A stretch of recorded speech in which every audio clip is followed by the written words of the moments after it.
so far. Advancing through local, state, and regional competitions. Now is their time. Could you give me all the information? Now is their chance to spell their hearts out and leave it all on the stage.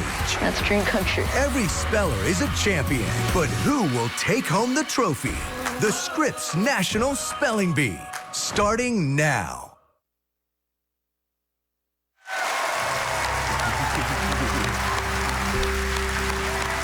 Good evening, everyone, and welcome.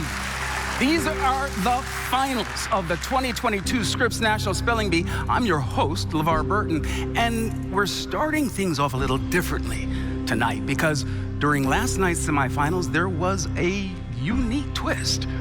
After the competition ended, one of our last spellers, Surya Kapu, requested a review related to a root word, and the judges ruled in his favor. So, right now, and ladies and gentlemen, this is unprecedented. Surya has another shot at the finals.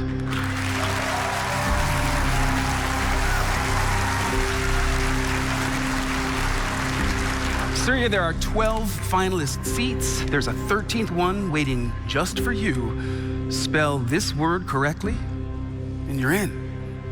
Take it away.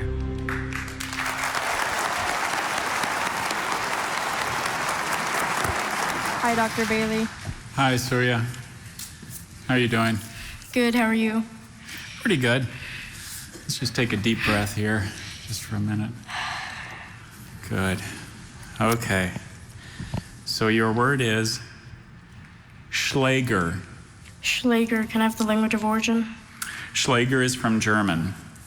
Definition, please. A Schläger is a long, straight, basket-hilted, blunt-ended sword that is sharpened only near the end and is used in duels by German university students. Are there any alternate pronunciations? Just the one, Schläger. Schläger, can I have all the information? Yes, Schläger is from German. It's a noun. It's a long, straight, basket-hilted, blunt-ended sword that is sharpened only near the end and is used in duels by German university students. Albrecht wasn't sure if he believed all of his grandfather's stories of his youth, especially since so many involved him traipsing around with a Schläger. Schläger. S-C-H-L-A-G-E-R.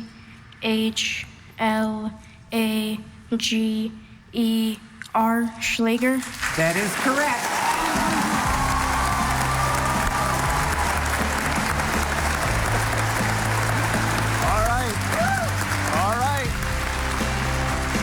Surya, take your place among the finalists, and let's bring out his competition. Ladies and gentlemen, please welcome our 13 Scripps National Spelling Bee finalists.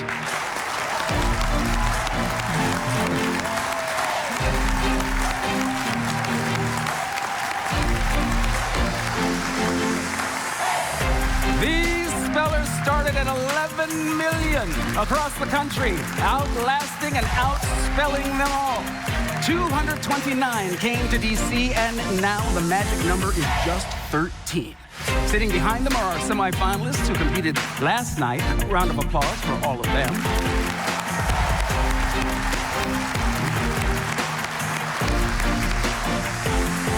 But before we start the competition, let me introduce you to some of the key people who will help guide us through tonight's competition. First, our analysts and former champion spellers themselves, Mr. Paul Loeffler and Ms. Julie Grant.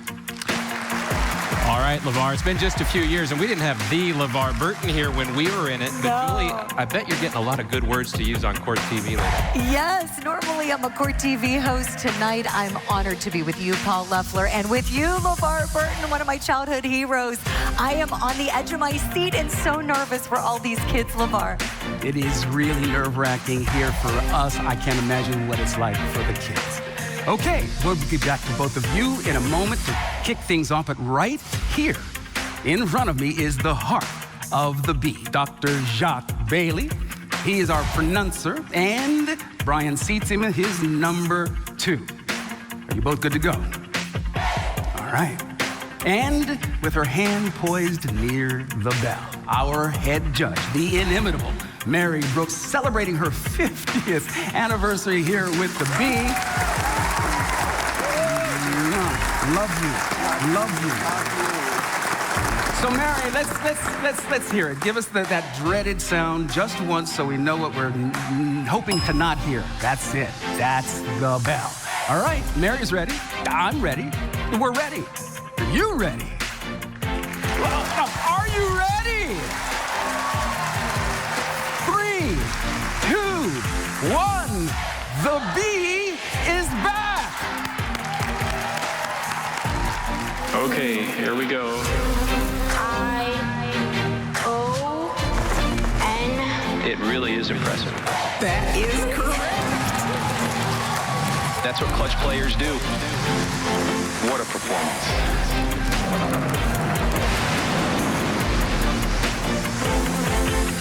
You're destined for great things.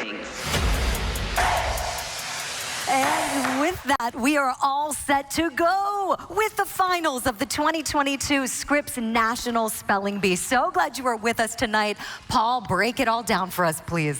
Well, thanks to Surya's clutch performance there, we're up to a baker's dozen. We have 13 finalists who are going to go head-to-head till we have a winner. You look at that screen there. The first 3 have all been here before. The last 2 on your screen, it's their first time making it this far. We'll see how that pans out. Let's take a look at the next 5. In that case, you have another first-timer there in Kirsten. Vihan tied for 7th in this competition last year, so certainly a contender. And now we still have 3 remaining. Harini's been here before. Surya has as well. And Shijay has been impressive all throughout the competition. Anyone's ball game here, so let's get to our first speller on the stage, huh? Sounds good, Paul. First speller up is Sahasrad Satish, an 8th grade student, 13 years old from Grays Lake, Illinois. Hi, Sahasrad. Hi. You ready? Yep. Okay, here we go. Sipsala. Sipsala. Sipsala. May I please have all the information? Sipsala is a noun that went from Greek to Latin. A sipsala is a small, dry, indehiscent, one-seeded fruit developed from an inferior double-carpelled ovary fused with the lower tubular or cup-shaped portion of the calyx. Believe it or not, something as ordinary as the fruit of the dandelion is a type of sipsala.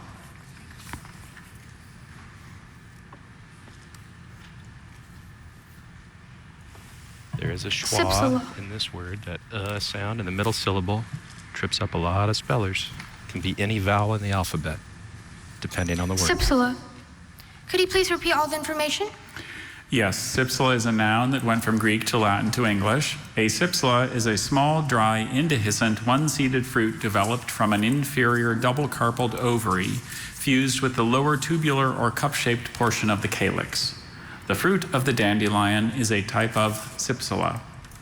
Sipsala.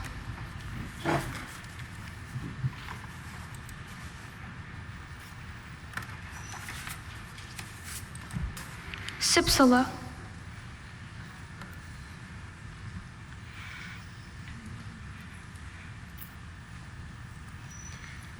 Even that first letter, he may be trying to decide.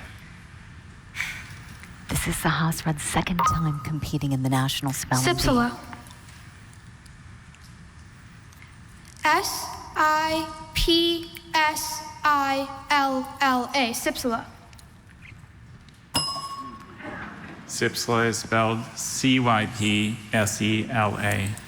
Sahasrad, we've watched you even online last year in the 2021 virtual bee, and especially this week. I know this is your final year, but you know what? I have a feeling you are just engineered for success all over the place. So go out and do great things and know how very, very proud we are of you. Congratulations. Well said by Mary Brooks. He's a winner, Paul. I have a feeling we're going to see him back in this competition next year. These are all champions, there's no doubt. Next up, Ikanch Rashtoji. Hello, once again. Yep. Ready? Yep. Okay. Your word is pog.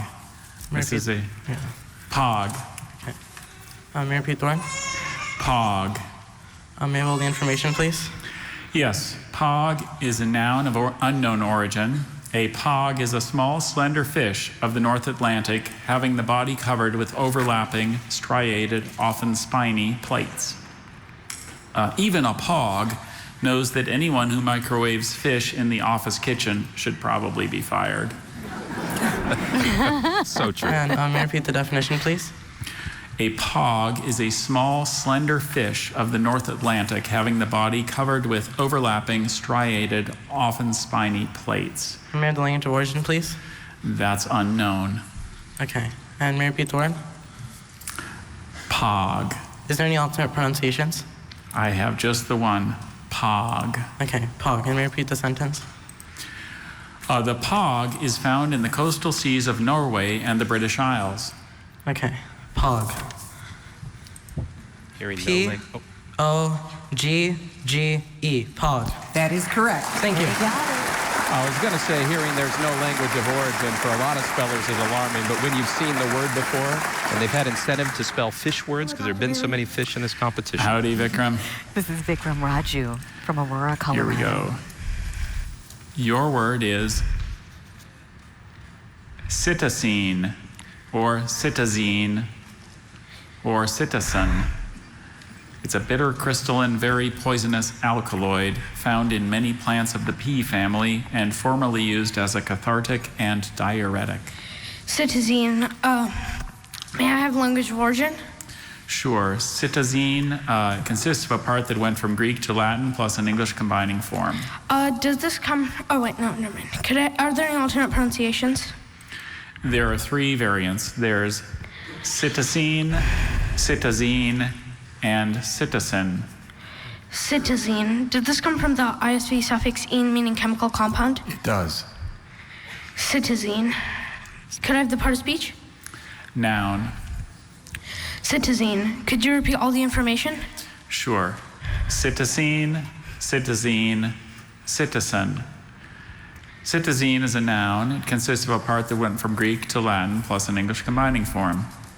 Cytosine is a bitter crystalline, very poisonous alkaloid found in many plants of the pea family and formerly used as a cathartic and diuretic. Cytosine poisoning affects the nervous system, causing vomiting, sweating, convulsions, and sometimes coma. Citizen. Citizen. Again, watch the beginning of this word. C-Y-T-I-S-I-N-E.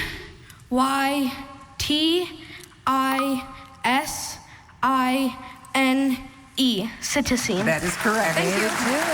And look at that smile. Outstanding. You know, Colorado hasn't had a champion here in 20 years. He may end that drought. And this is his third time in the B-Poll, as you know it. And you know what they say, third time's a charm.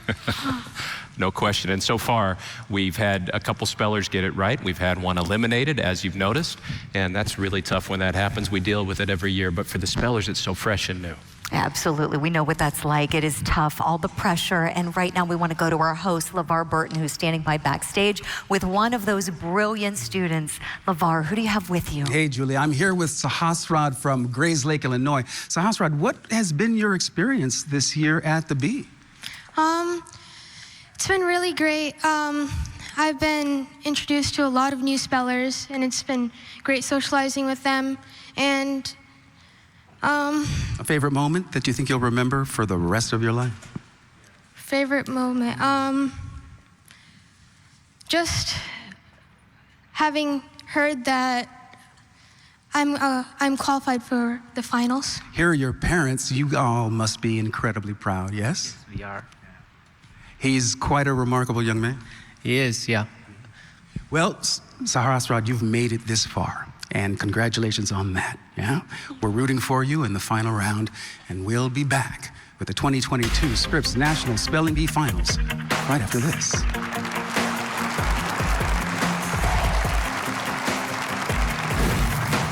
The Scripps National Spelling Bee is sponsored by the all-new Samsung Galaxy Book 2 series.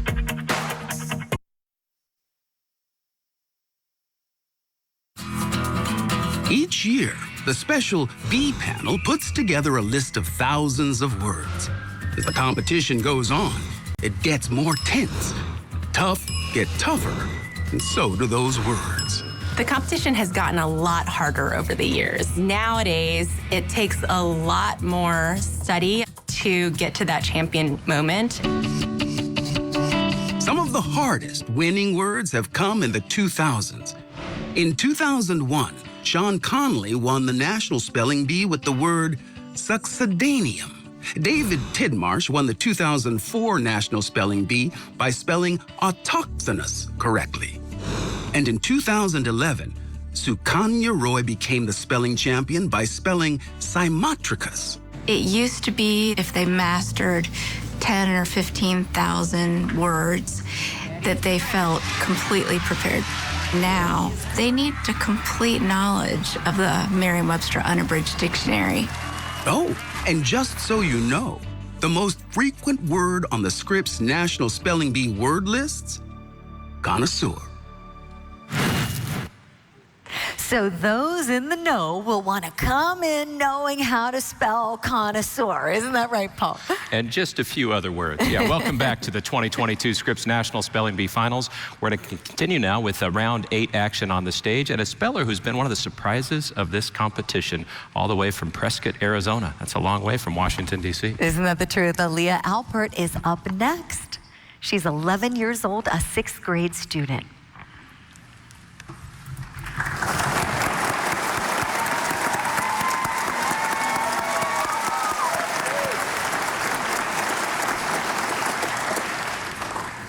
Hi, Aaliyah. Hi, Dr. Bailey. Your word is Ajivaka.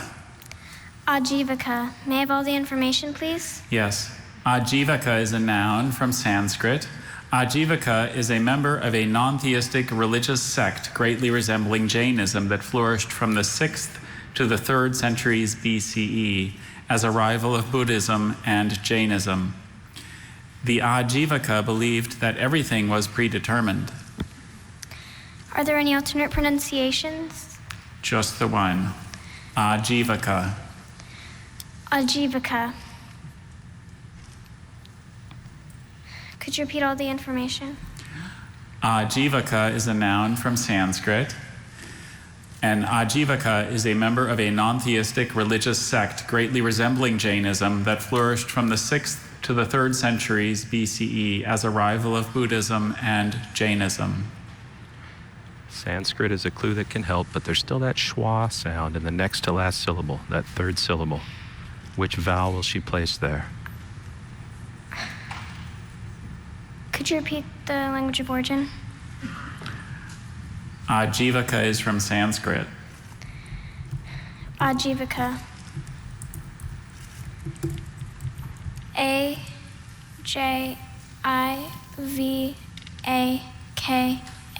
Ajivaka. Ajivaka is spelled A-J-I-V-I-K-A. Thank you. Yeah.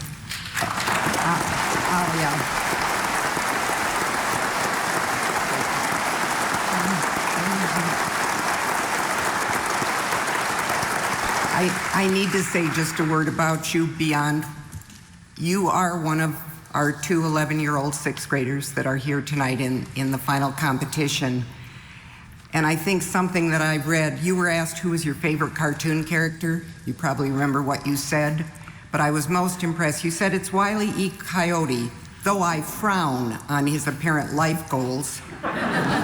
His persistence is admirable. And it made me think, your life goals are so apparent and your persistence is beyond admirable. And I want you to continue to keep both those things in the forefront of your mind, because we will most likely be seeing you back, if not next year, in years to come. Congratulations to you. We have so much to be proud of. And I'm sure we will see her back. She can come back a couple more times, and she'll be like that road runner running away from Wile E. Coyote all the way back here. Good evening. Howdy, Abhilash. Hello. Good to see you again. You too. Sadaili, Sadaili. May I have the language of origin? Latin. Sadaili. Can I have all the information? Sure. Sadaili is a noun from Latin. A sadaili is one of usually 3 seats in the chancel of a church near the altar used by officiating clergy during intervals of a service, and in an English church usually placed in a recess in the south wall. Jacob's grandmother told him that if he wanted a photo of himself sitting in the church's sadaili, he would either need to do 8 years of rigorous study at seminary or just go ahead and use Photoshop. Sedile, does this come from the Latin verb sedere, to sit? It does. Okay, sedile. Is there any alternate pronunciations? Just the one, sedile. Sedile, may I have the definition again? One of usually 3 seats in the chancel of a church near the altar used by officiating clergy during intervals of a service, and in an English church usually situated in a recess on the south wall. And can I have the language of origin again? Latin. May I have the sentence? While visiting St. Mary's Church in Buckinghamshire, Aftab wanted to try out sitting on the sedile behind the altar, but decided he shouldn't sneak behind that velvet rope closing it off. Can I have the part of speech? Noun. Sedile. And you said this comes from, never mind, okay. Sedile. S-E-D-I-L-E. Sedile. That is correct. Thank you. Vilash Patel, an 8th grade student from here in New York, and moving on. He zeroed in on the biggest clue the dictionary had for him there, the definition, the root to sit. And you can feel the tension building here in the room. The spellers all seem pretty composed, though. We're now at 11 who are still alive in the competition, 2 so far who've been eliminated. Just a brilliant bunch of students, and we're going to introduce you now to a finalist whose focus is the B, along with so much more.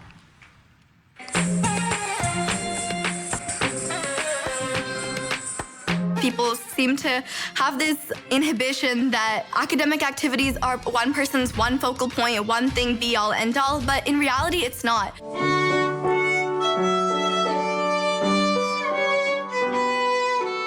I've been heavily invested in music since a very, very young age. I've been playing the piano since the age of 4. I do Indian classical dance known as Bharatanatyam. I love dancing. It helps me connect with my culture, and I love dedicating myself to an art. I'm just so proud of the grit that she's got and the determination to get through where she is. I think spelling bee is one of the things that took her down this path much early in her journey. It just clicked.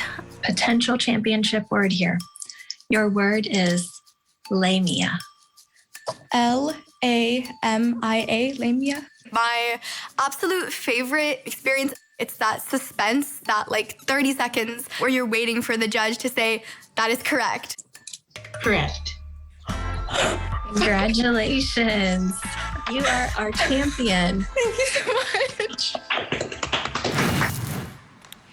And with that, Sahana Shrikant is our next speller, 13 years old from Mason, Ohio.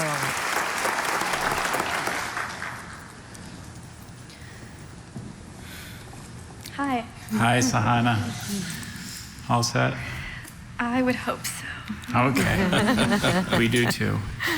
So, Narayani. Narayani, can I please have all the information? Narayani is a noun that passed to English from Latin, which took it from Greek. A Narayani is any plant of a genus of southern African bulbous herbs with strap-shaped leaves and red showy flowers resembling lilies. The Narayani is native to South Africa and is common to rocky and arid habitats. I think I might have killed one as a houseplant. Can you please repeat the pronunciations? Narayani, that's the only one. Narayani. Narayani. Narayani. Can you please repeat the language of origin? Certainly. Narayani passed to English from Latin, which took it from Greek. Narayani. Are there any alternate pronunciations? Just the one, Narayani. Narayani. What's the part of speech? It's a noun, Narayani. Narayani. Can you use this in a sentence? The Narayani is native to South Africa and is common to rocky and arid habitats. Narayani. Can you please repeat all the information? Sure. Narayani is a noun. This word passed to English from Latin, which took it from Greek. Any plant of a genus of southern African bulbous herbs with strap-shaped leaves and showy red flowers resembling lilies is a Narayani. The Narayani is native to South Africa and is common to rocky and arid habitats. Narayani. Can you please pronounce the word again? Narayani. Narayani. Narayani. Narayani. Can you please say the word again? Okay. Narayani. Okay. N-E-R-A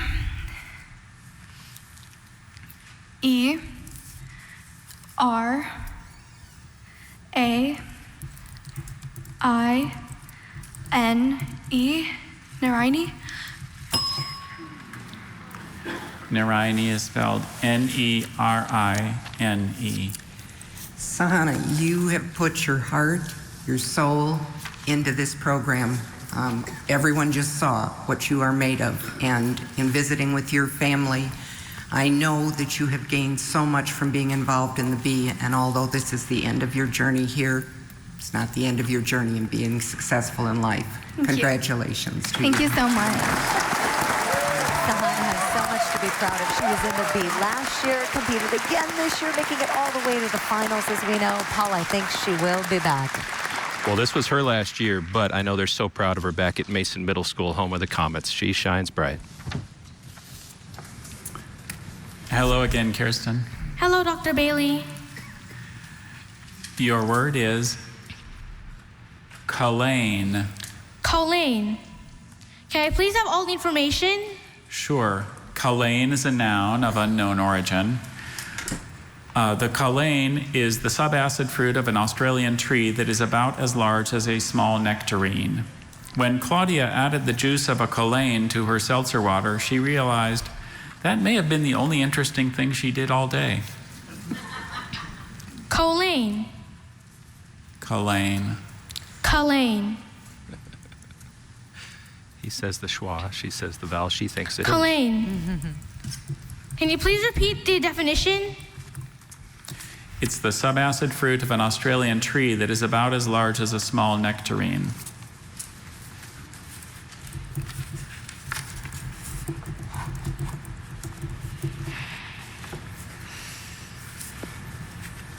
Colleen. Can you please repeat all the information again? Certainly. Colleen is a noun of unknown origin.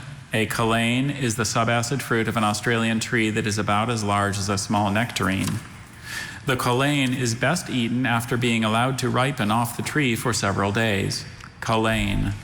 Colleen.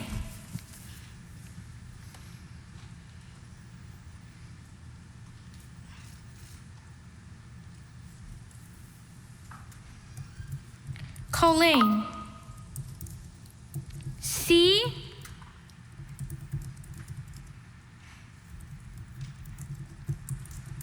O-L-A-N-E, Colleen? That is correct. Thank you. Kristen Santos from Richmond, Texas is moving on.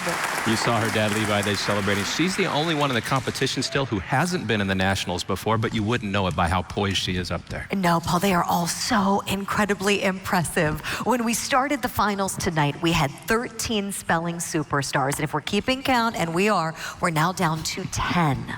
With a whole lot more unbelievable spelling to come. So we're going to step away for a moment as the 2022 Scripps National Spelling Bee Finals continue. We'll be right back.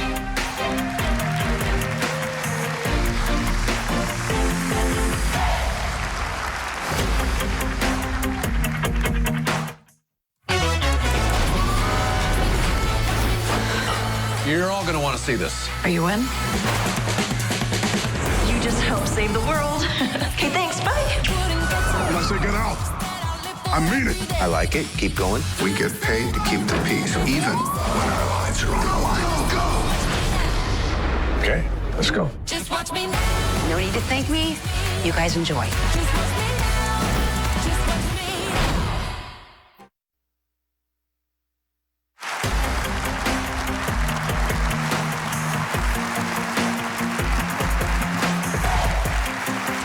And we have returned to the 2022 Scripps National Spelling Bee Finals with the reigning champion, Zaila Avant-Garde. Welcome back, Zaila.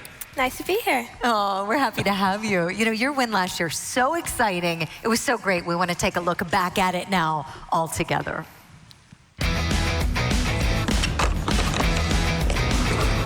I'm from a little, not quite country, but not quite urban either girl living in Louisiana. Suddenly, I being flown around to the SB Awards, I'm going to the Sports Illustrated and being Sports Kid of the Year, like all this stuff that I could not have imagined is suddenly happening, and it was definitely a transformative moment in my life. Basketball is the main thing I'm doing right now, and have been doing my entire life basically, since I was 5 at least. I definitely want to play in the WNBA and maybe be an NBA head coach.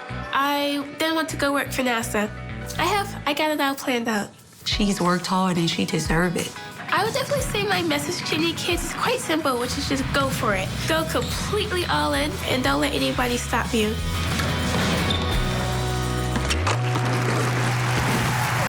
Wow, hear that applause. Zaila, you are remarkable. How do you do all of that?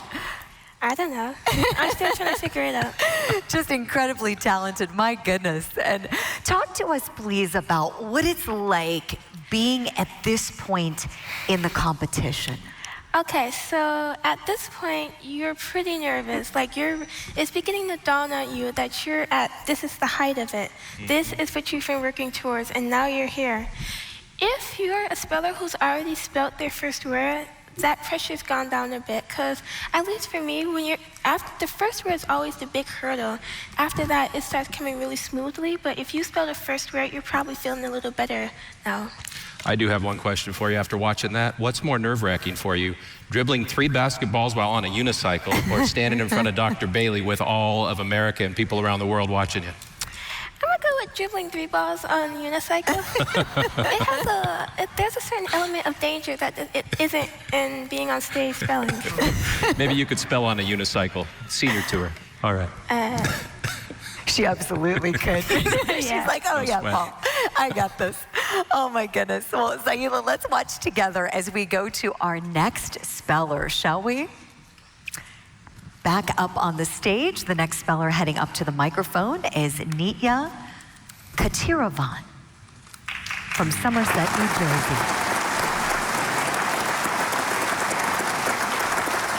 Hi, Nitya. Hi, Dr. Bailey. Your word is Helkseini or Helseini. Helseini, may I have the definition? A genus of plants native to Corsica and Sardinia and cultivated elsewhere as potted plants with small leaves and tiny solitary flowers that form dense mossy mats. Could you repeat the word? Helkseini, Helseini. May I have the etymology? Yes, it went from Greek to Latin to English. May I have all of the information? Sure. Helkseini, Helseini is a noun that went from Greek to Latin to English. It's a genus of plants native to Corsica and Sardinia and cultivated elsewhere as potted plants with small leaves and tiny solitary flowers that form dense mossy mats.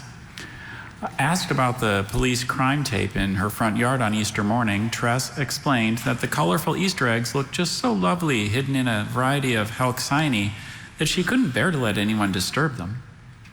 Could you repeat the word? Helkseini, Helseini.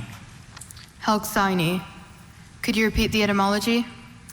Greek to Latin to English. Helkseini. This word right here is a pretty Can you easy repeat the word version again? of Greek. Helkseini, Helseini. Do you think the alternate pronunciation helped her zero in? Oh, yes, definitely. It's basically spelling out. Helkseini. Can you say the word, Helkseini? She's got this and she knows your Greek. That's all she needs. Helkseini. Helzine. Helkseini. Helkseini is spelled Helxine. Thank you. Nitya.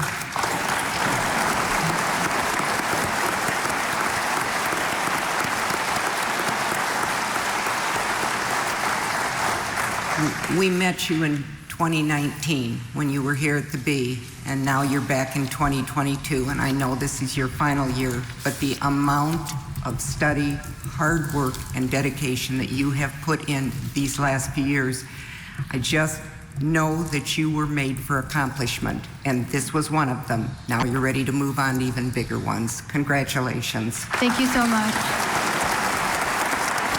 Bravo, Tanika. She's been as Marvelous poised effort. and steady as anybody this year. Sure has. And Zahila, I wonder for you, when that color changes, does that rattle you a Hi, little bit? Vihan. Oh yeah, like I can feel my This is body Vihan shake. Your word is from McGregor, Texas. Kaliter.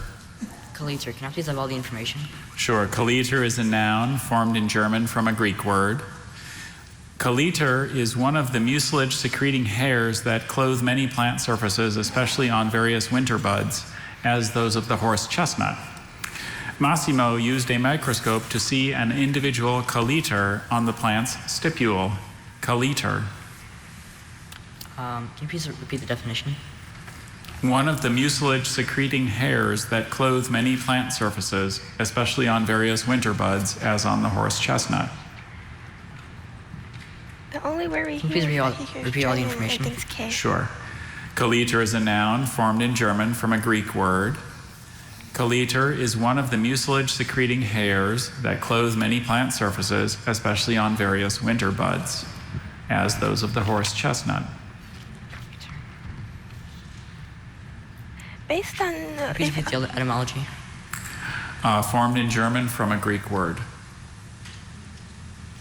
he's one good root question from knowing this word easily. Exactly. Which would clear up whether there any there's alternate one consonant or pronunciations? two. Oh, Just the one. Just one Kaliter. question. Kaliter. I really find myself hoping he gets it. Kaliter. C-O-L-L-E-T-E-R. Kaliter. That is correct. Vihan got it. He's moving on. Family looking on, filled with so much pride. Zahila, this is what it felt like to us watching Hi, you Zahar. last year. Hello. This is Saharsh Bhupala from Belfort, Washington. Clitosabe. Can you repeat the word again? Clitosabe. Can I have all the information? Clitosabe is a noun formed in Latin from Greek elements. A clitosabe is a genus of white-spored agarics with a flat or funnel-shaped pileus and an elastic stem. It's a kind of mushroom. So it turns out that starting a conversation about the fungi class Clitosabe is actually a great way to get your own seat on the train. Can you repeat the part of speech? Noun, Clitosabe. And can you repeat the word one more time? Clitosabe. Can you repeat the origin? It's formed in Latin from Greek elements. Clitosabe. Are there any alternate pronunciations? Just the one, Clitosabe. Clitosabe.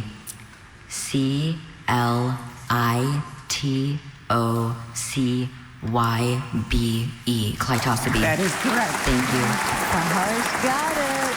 Oh yeah, I know from experience that he's a really high quality speller, so I kind of expected him to know this. His twin sister's pretty good too, and his cousin was a champion just like you. What did it feel like, Zahila, to be on this side of everything here at the B? Okay, so it's definitely an experience. Like, like being here, I still almost feel like I'm the speller on stage still. Like I'm thinking their thoughts and thinking what maybe they should be thinking, and it's just so nerve-wracking just seeing it and watching it. You want to just help them. Exactly. Welcome to our world, right? Yes, I want to make Zahila part of the B broadcast team, Amen. Paul. Zahila, it's been a joy having you here. Do us a favor and say hello to LeVar Burton, who's standing by backstage. Hey, what's up? What's going on, Z? I am here with Aaliyah from Scottsdale, Arizona. And Aaliyah, Ajivika, that was the word you went out on. Yeah. And it was the schwa in the middle that got you, the Sanskrit, right? Yeah, I've heard that in Sanskrit, they like to use A's for the schwa. Guess not this time. There's always an exception. How proud are we of Aaliyah? Extremely proud. We never dreamed that she would get to the finals this year, so this was just all cream. It's all a win. It is indeed. Any aspirations to broadcast journalism? No? Well, do me a favor and work with me here. Look into the camera and repeat after me. The 2022 the 2022 Scripps National Spelling Bee. Scripps National Spelling Bee. We'll be back We'll be back right after this. right after this. You nailed it. Great job.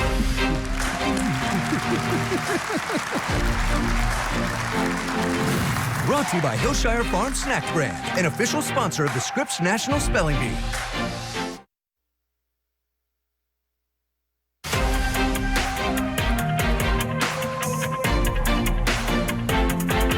Welcome back to the 2022 Scripps National Spelling Bee Finals, and we'll get back to the competition in just a moment. One of the biggest fans of the Bee lives just down the road a bit at 1600 Pennsylvania Avenue. And earlier this week, I had an opportunity to speak with our First Lady, Jill Biden, and here's some of that conversation. You have an affinity for the Spelling Bee, like a lot of us. You are a fan of the Spelling Bee, but you also have your own story. I do. When you were in the 6th grade, you entered the Spelling Bee. Tell us that story. Well, we had a spelling bee in my class, and I won that spelling bee. So then I was supposed to go to the next level. But I was so afraid of speaking out in public that the next day I told my mother I was sick and I didn't go to school, and I never went to the spelling bee. The whole thing was that intimidating. Yes, it was. Just getting on the stage just scared me to death. Will you be able to sit and watch any of the Spelling Bee this year? Oh, yes. Yeah. I'll be watching. Yeah. I'll be just like everybody else, in front of their TV set when they're given the word and then they try to spell it, and you're trying to spell it At along. home, absolutely. At home. Yeah. Yeah, so I love that the audience plays a part. Well, thank you so much, Dr. Biden, for spending this thanks. time and sharing your Spelling Bee story with us. I'm sure that it will inspire a lot of spellers out there and just regular kids who think, you know what? If Dr. Biden can have a little stage fright, They can do it. yeah, You can do it. we can do it too. Never hurts to have a friend in the White House. And as we recap where we are in the competition, we started with 13 spellers. 6 have gotten it right. 4 have had to say goodbye. 3 more still to come this round. Yes, now on with the competition, Paul. Let's get right back to it on our stage with all of these champion spellers. Next up is Harini Logan, 14-year-old 8th grade student from San Antonio, Texas.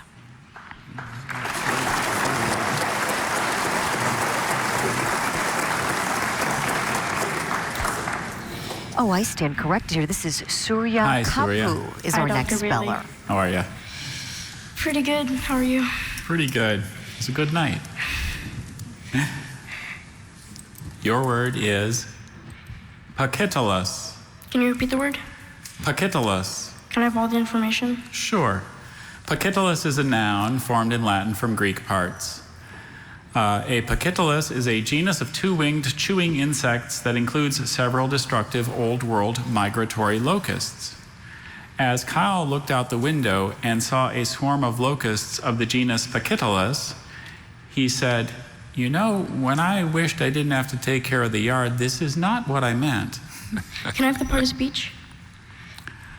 Pakitalis is a noun. Which Language is of origin, key to the please. ending. Formed in Latin from Greek parts. Does this come from Greek paki, meaning rough? Meaning, Rough? I don't see that here. Does this come from Greek tele, meaning distance? I don't see that. Greek tele, meaning far? I don't see that here. Greek telos, meaning far? I don't see that here. Greek tile, meaning knob? Yes. Can you repeat the word? Pakitalis. Does this have the Latin noun suffix us? That is not given here. That is a tendency, but that's not something Does this have the that's Greek defined that way in the paki, dictionary. meaning thick? Yes. Pakitalis. And just to confirm, it has Greek tile, meaning knob, right? Yes. Pakitalis.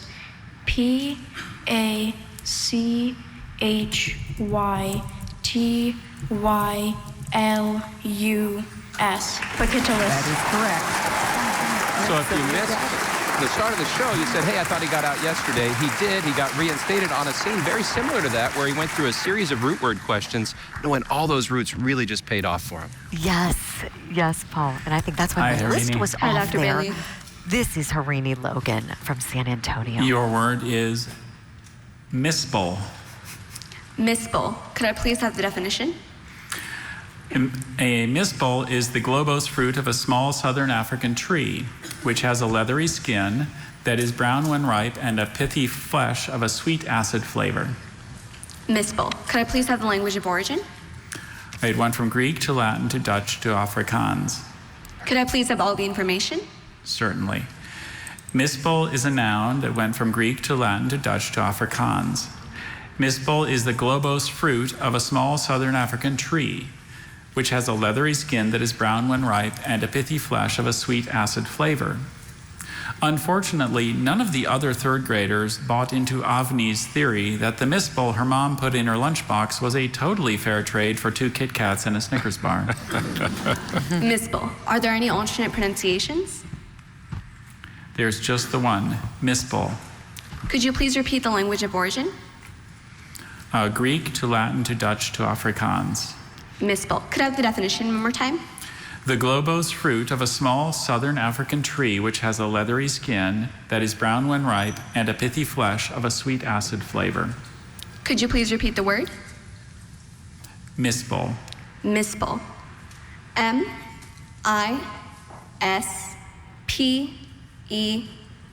Mispel. That is correct. Thank you. And Harita did it. This is her 4th time making it to Washington. She wasn't about to misspell mispel. I know. I was thinking of the word misspell too. I'm glad you said it, Paul. I think everyone at home was thinking the same thing. Hi, Dr. Bailey. This is Shijay. Howdy, Shijay. Shiva Kumar from Odessa, Texas. Conoraceous. Conoraceous. Can I have the language of origin? Conoraceous is from a Greek-derived Latin element, a Latin element, and an English combining form.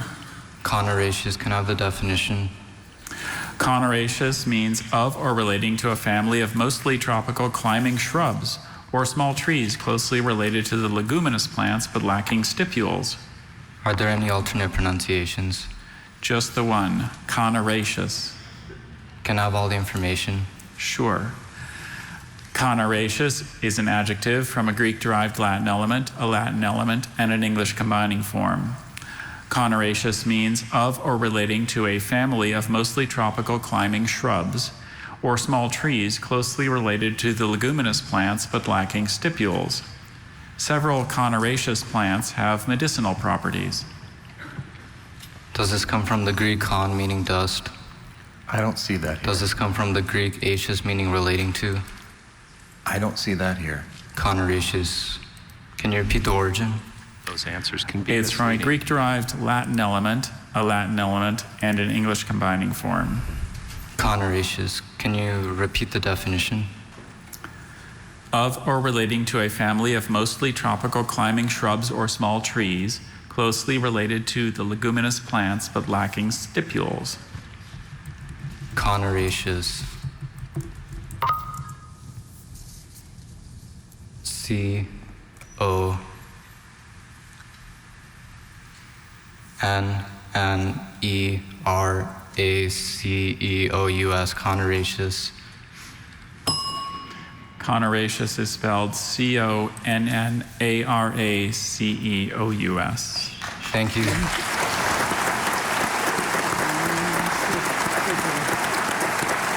I'm sure Mary would like to have a word with him.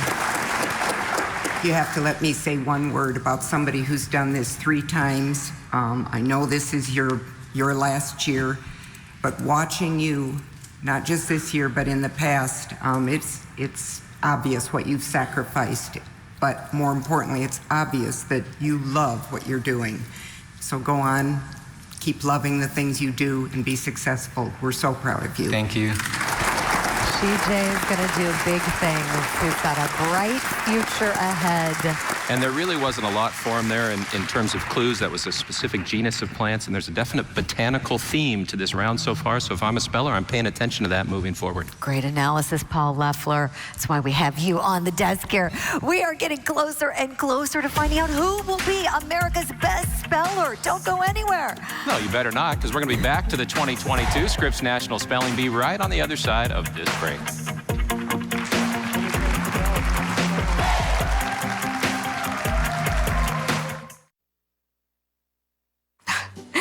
I do sometimes have those spelling bee nightmares. Like if I don't spell a word that I knew I should have spelled, or right after I spelled it, I knew the correct spelling. That always kind of scares me. I have had bee nightmares about not knowing a word on the spot.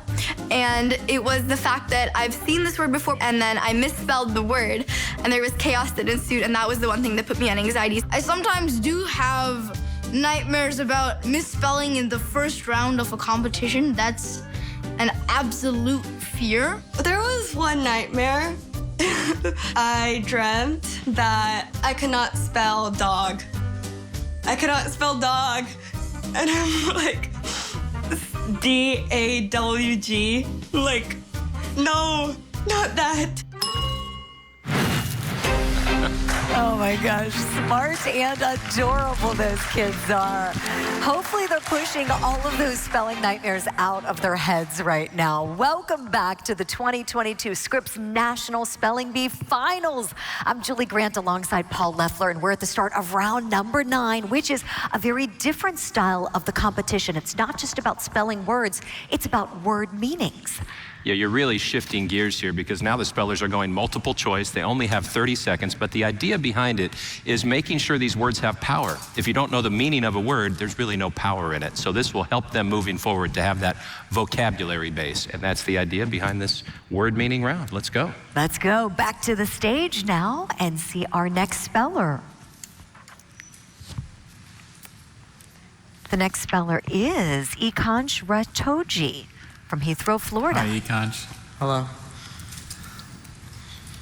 So for your word meaning question, the word is remoulade. What is a remoulade?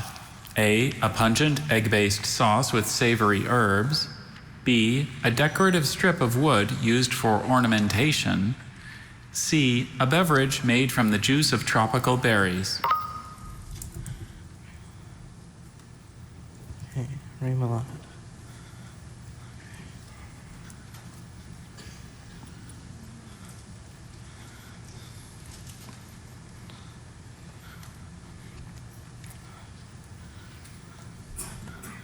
Okay, remoulade. Is it B, a decorative strip of wood used for ornamentation? I'm sorry, a remoulade is a pungent egg-based sauce with savory herbs. Ikansh, I know this is your final year as well, but we were so glad we got to meet you in 2019. We can only imagine what effort you have put into these last few years to come back and be a part of this. You are an exceptional young man, and we just want you to follow all your other passions now. Congratulations. Thank you. And we're aware, Julie, that especially for long-time bee followers, it's really hard to see a speller miss a multiple choice and be out of the competition when you know they can spell a lot correctly moving forward. Hi, Vikram. This is Vikram. So for your word meaning question, the word is dreadnought. What is a dreadnought? A mythical creature with a gruesome appearance. B, a hairstyle with long, thin braids. C, a battleship equipped with large caliber guns.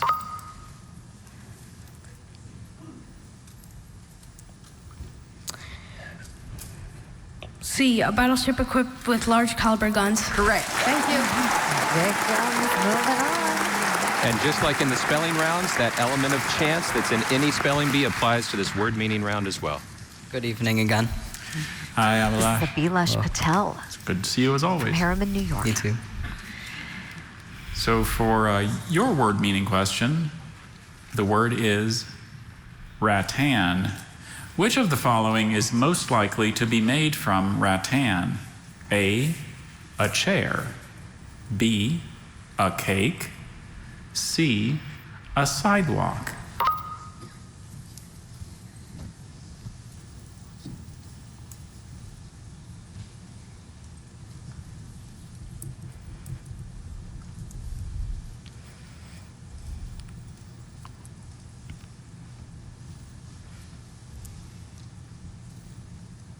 B, a cake. I'm sorry, rattan is the cane of a palm tree, so it's a chair. Wow. There's so much more time pressure when you only have 30 seconds. Oh, it's so hard. So much pressure on these children. I know you were saying, you know, this is my first year and it's also your final year, and you've had one of those rare experiences. I know you have others in your family who've been involved in the Bee, and we're so grateful for your family and their support. But I know you've had a wonderful experience and that you are going to go on and do such great things. Congratulations. Thank you. Thank you. So much pressure on these brilliant children. And they ought to be so proud of themselves. Just getting this far is a feat in and of itself. This is Kirsten Santos. Hi, Kirsten. Hello, Dr. Bailey. For your word meaning question, your word is Bastille. Another word for Bastille is A, cradle, B, lozenge, C, prison.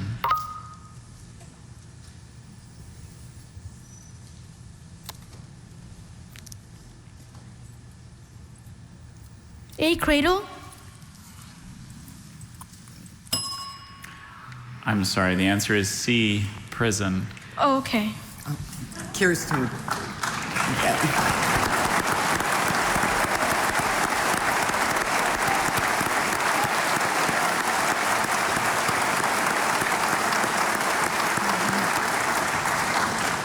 Again, you're 11 years old, you're in the 6th grade, you were up here on stage tonight with one or other in that age group.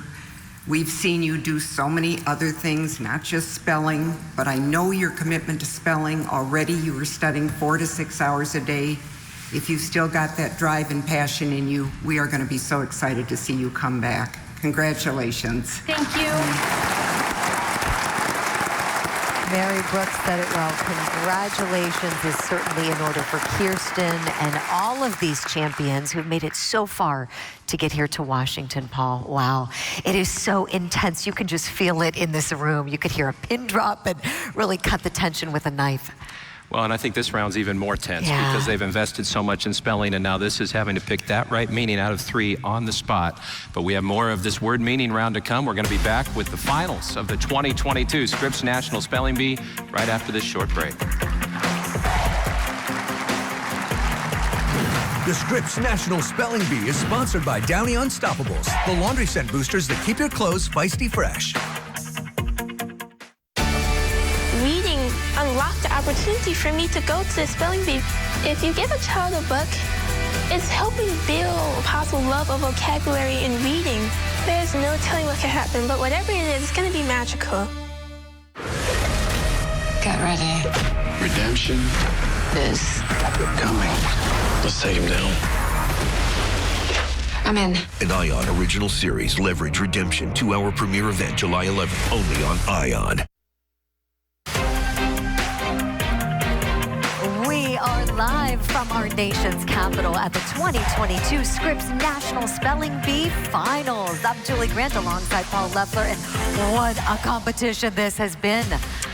And this word meaning round has been tough. We've only seen 1 correct answer. 3 have been eliminated by not picking that correct multiple choice of what the word means. So let's get the next one. This is Vihan Sybil from McGregor, Texas. Hi, Vihan.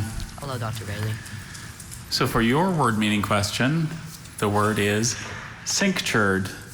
Another word for cinctured is A, girded, B, flattened, C, eliminated. Is it A, girded? That is correct. Thank you. Vihan did it. Oh, the relief there that he felt, that everyone could felt. We're counting down to the finish now. We only have 5 spellers that are still in this competition, now that 8 since we started tonight have been knocked out. And our next speller entered the semifinals with his twin sister, but tonight he is running solo. Let's meet Saharsh. It's like really nice that both of us got to go to semis together. Whenever he's spelling, I just pray to God and like hope that he makes it. I did the same thing. If I win the Scripps National Spelling Bee this year, I would be really happy because I've worked really hard, but it would obviously be really sad because we can't co-champ because there can only be one winner. We have got our finalist, Paul. It feels really great to be in the finals of the Bee, but I'm also really sad that I couldn't be there with my sister. The word was Akmonatal, and when I heard it, I was like, I knew it. T-A-L, Akmonatal. That is correct. When I go to the finals tonight, I'm representing Washington, and I'm also representing me and my sister.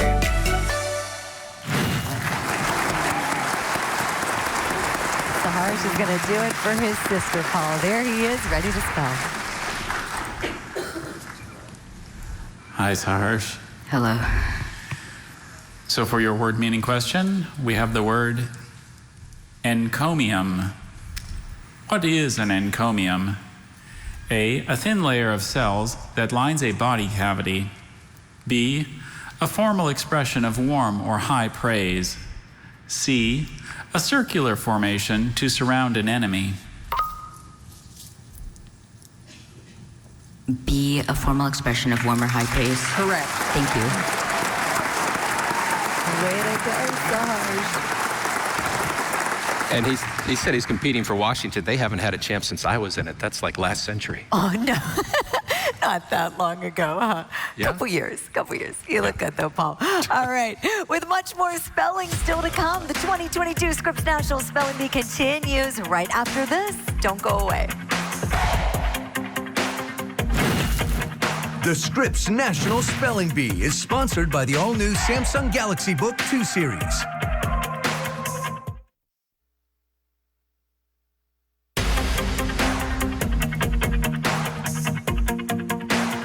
Nothing is tougher than being a speller, except maybe being the parent of a speller. Welcome back to the 2022 Scripps National Spelling Bee. I'm LeVar Burton, and with me is our reigning champion, Zaila Avant-Garde. Zaila, in these last few moments, until you give up your crown, what's going through your head? I'm excited for whoever's going to get it next. I mean, at this point, it's kind of gotten down to the cream of the crop, so whoever gets it, I know really deserves it. True that. Is there any special significance for you in being the first African-American to win the bee? Oh, yes, definitely. That's definitely kind of the elephant in the room. That's definitely extremely important for me. It kind of sucks that I am, but I hope there are more to come. I hope so, too. Last question. What's next for you, Z? It's a long spiel, so I'm going to just keep it short. I want to go to college at Harvard, play in the WNBA, and then from there, maybe work at NASA. You know what? I expect and have every reasonable expectation that you are going to do all three of those things. We know that your parents are extremely proud of you, and so am I. I'm also proud of my daughter, Mika, who's in the Speller's Lounge. Meek? I am still chilling here at the Hillshire Farms Snack Bar. The finalists tonight faced a long road to get here, and Hillshire Farms Snacked brand has been so jazzed to have been a part of it, supporting the contestants throughout the competition. And in a little while, we will finally get to meet our new champion. So, Julie and Paul, who's it going to be? I couldn't even make a guess, Mika. Oh, my goodness. What a competition this has been. Okay, so, Paul, where do things stand right now, please? Well, we only have 5 spellers remaining who still have a chance to hoist the trophy, but we only have 2 words left in this word meaning round. Then the rest of the way, it's all spelling until we have a champ. So let's go back to the stage together now. Our next speller up is Surya Kapu from South Jordan, Utah. Hi, Dr. Hi, Surya. Here we are again. Okay, for your word meaning question, we have the word lissom. Someone described as lissom is A, lethargic, B, limber, C, carefree.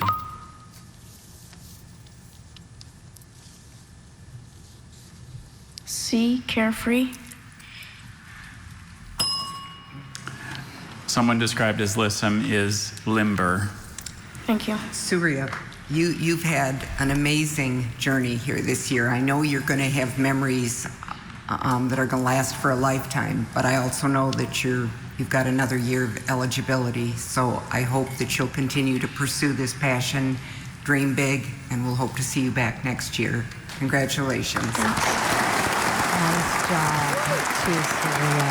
And the Beehive State has never had a spelling bee champion. He could make that history next year, especially after this strong showing here in 2022. This is Harini Logan Hi, from San Harini. Antonio. Hi, Dr. Bailey. So for your word meaning question, the word is pullulation. Pullulation can be seen in A, the swarming of bees, B, the howling of wolves, C, the nesting of mating birds.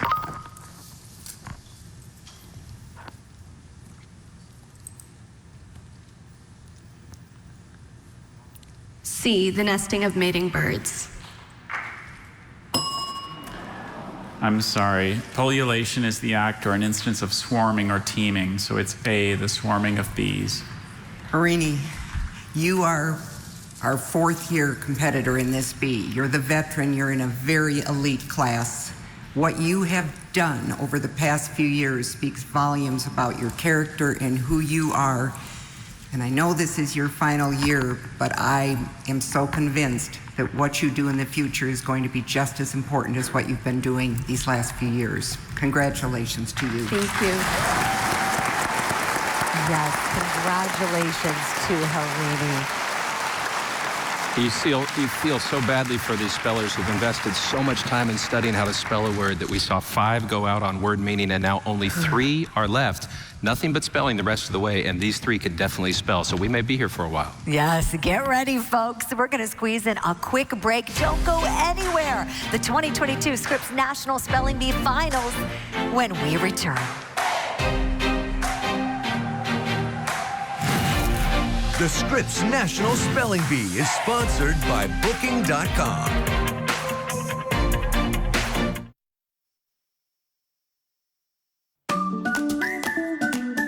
DECLIVITY.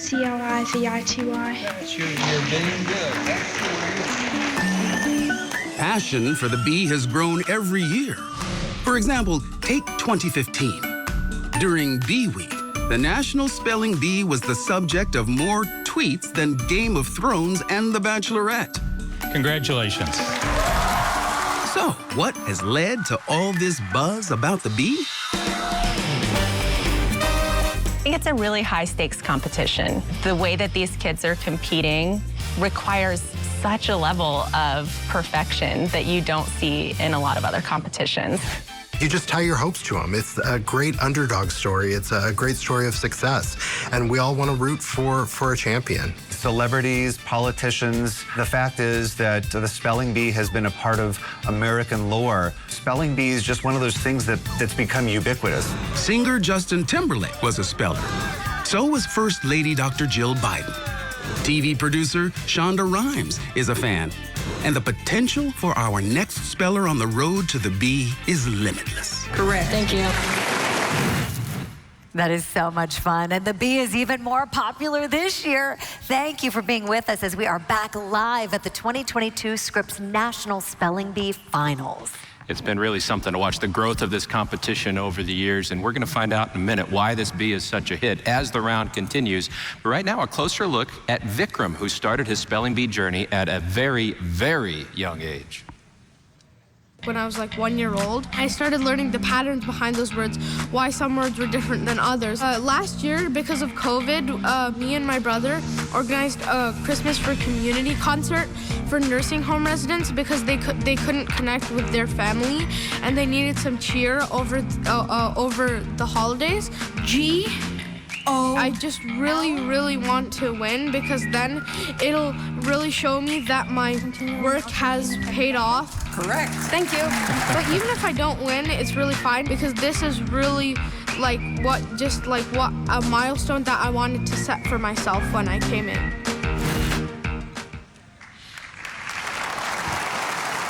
Great perspective. Yes, and there's Vikram heading to the microphone. Vikram,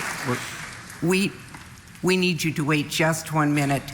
To all of you here, Harini, Logan, are you still in listening vicinity in the ballroom? Okay, Harini, we did a little sleuthing after you finished, which is what our job is. to make sure that we've made the right decision, just as we did overnight and last night. And this is under much different conditions, but Harini, we went a little deep dive into that word, and actually the answer that you gave could be construed as correct. So we're going to reinstate you into the B. Harini's back in. That's twice now in this competition that someone thought they were out and got back in. Whoa, you never know what's going to happen at the Scripps National Spelling Bee. Hello, so now Dr. we're down Bailey. to 4 potential champs. Howdy, Vikram. We ready? Your word is dacipidid. Dacipidid. Dacipidid. May I have the language of origin, please? Dacipidid is made from originally Greek elements. Dacipidid. Dacipidid. Dacipidid. May I have the definition? A dacipidid is one of a family of mammals that comprises the armadillos. Dacipidid. May I have, are there any alternate pronunciations? Just the one, dacipidid. Dacipidid. Does this come from the Greek root daci, meaning woolly? Yes. Does this come from the Greek root pod, meaning foot? Yes. Does this come from the New Latin genus ending id? Yes. Well, there you Dacipidid. May I have the part of speech? A noun. Dacipidid. Could you repeat all the information? Dacipidid is a noun from originally Greek elements, one of a family of mammals that comprises the armadillos. Due to his fear of any type of dacipidid, Principal Miller was dismayed when the students voted to change the school mascot to the demon armadillo. Dacipidid. D-A-S-Y-P-O-D-I-D.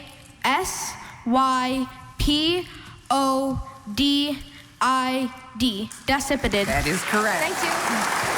Vikram's not afraid of any dacipidid, and he just put on a clinic on putting together those root words. He Outstanding sure job. did. We're all taking notes.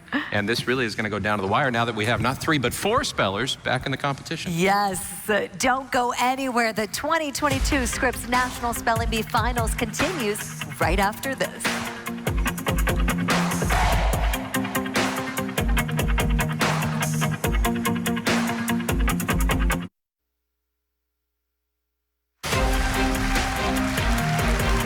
Feel that energy. We are live at the 2022 Scripps National Spelling Bee Finals right here in Washington, D.C. Welcome back. I'm Julie Grant. And I'm Paul Leffler, and more importantly, we have 4 superstars on that stage. Only 4 spellers remaining in the bee. It's coming down to the wire, so let's see what happens next. Our next speller heading up to the microphone is Vihan Sybil, a 7th grade student. Hi, Vihan. Hello, Dr. Bailey. Martinete. Martinete, can I please have all the information? Yes, Martinete is a noun from Spanish, which probably formed it from a French name. A Martinete is a Cuban green heron that feeds largely on insects. The Martinete's distinct sound explains why the audience always guesses correctly when it shows up as a contestant on Avian Masked Singer.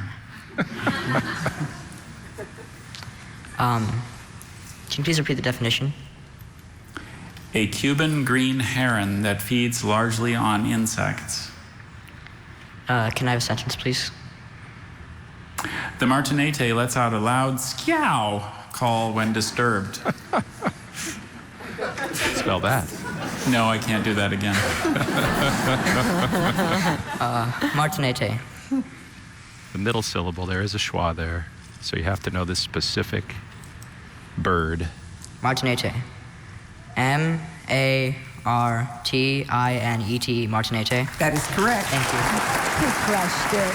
Which he did, and we're seeing a lot of specific plant and animal examples, right? The genus, the family, all those specific words. And as the bee goes on, things get a little more obscure. They definitely get tougher, Julie. Yes, Paul, and so do those spellers. Let's go now to LeVar Burton. He is backstage. Who were you there talking with, LeVar? Julie, I'm here with my man Vikram from Denver, Colorado. What was your word in this last round? It was phenomenal the way you broke it down.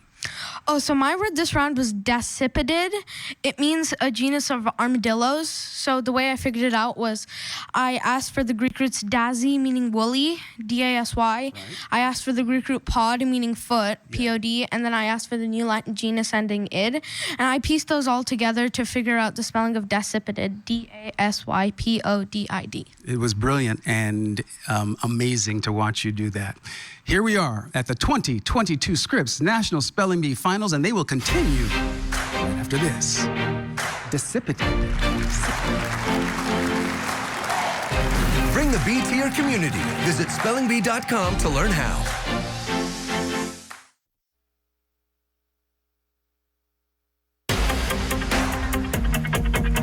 The emotions that are felt in this competition are felt all around America and all over the world as people hang on every choice by these spellers. Isn't that the truth? Thank you for being with us tonight. We cannot wait to see who makes it to the end. There have been so many twists and turns throughout the night, and we seem to be just getting started with these smart spellers. Let's go back to the stage now. Our next speller is going to make his way up to the microphone. We have Saharsh Vupala.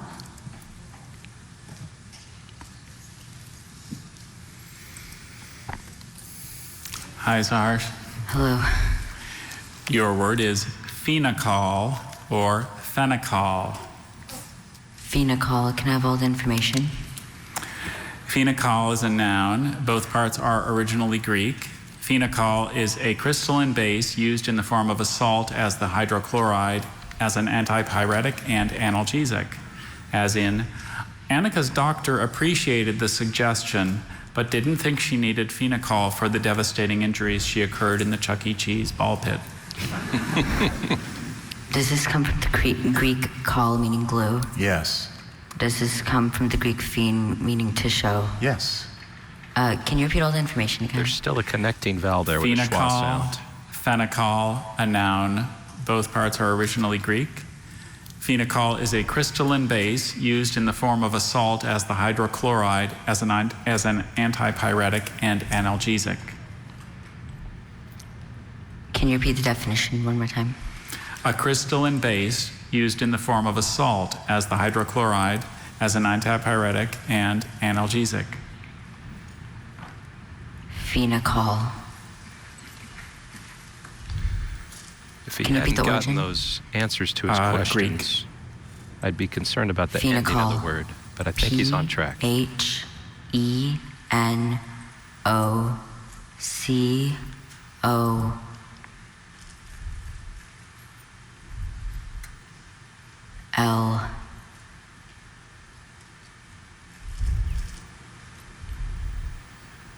Phenocol? Phenocol is spelled P-H-E-N-O-C-O-L-L. Thank you. Saharsh. So close.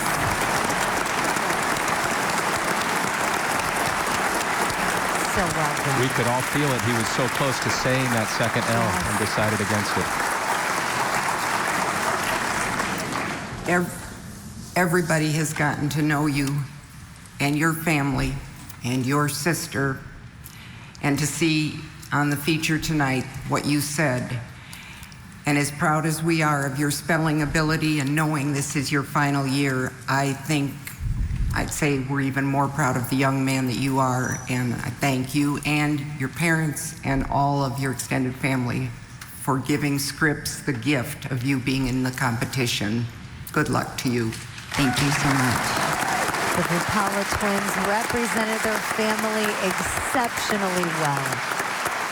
And will continue to do so, no doubt. So we're down to 3 spellers now, but one still hasn't spelled in this round yet. So there's some suspense as Harini, who's back in the competition, will be on that stage in a moment. Oh my goodness, so who's gonna be our champion? Don't go anywhere. Stay tuned as the 2022 Scripps National Spelling Bee Finals continue right after this.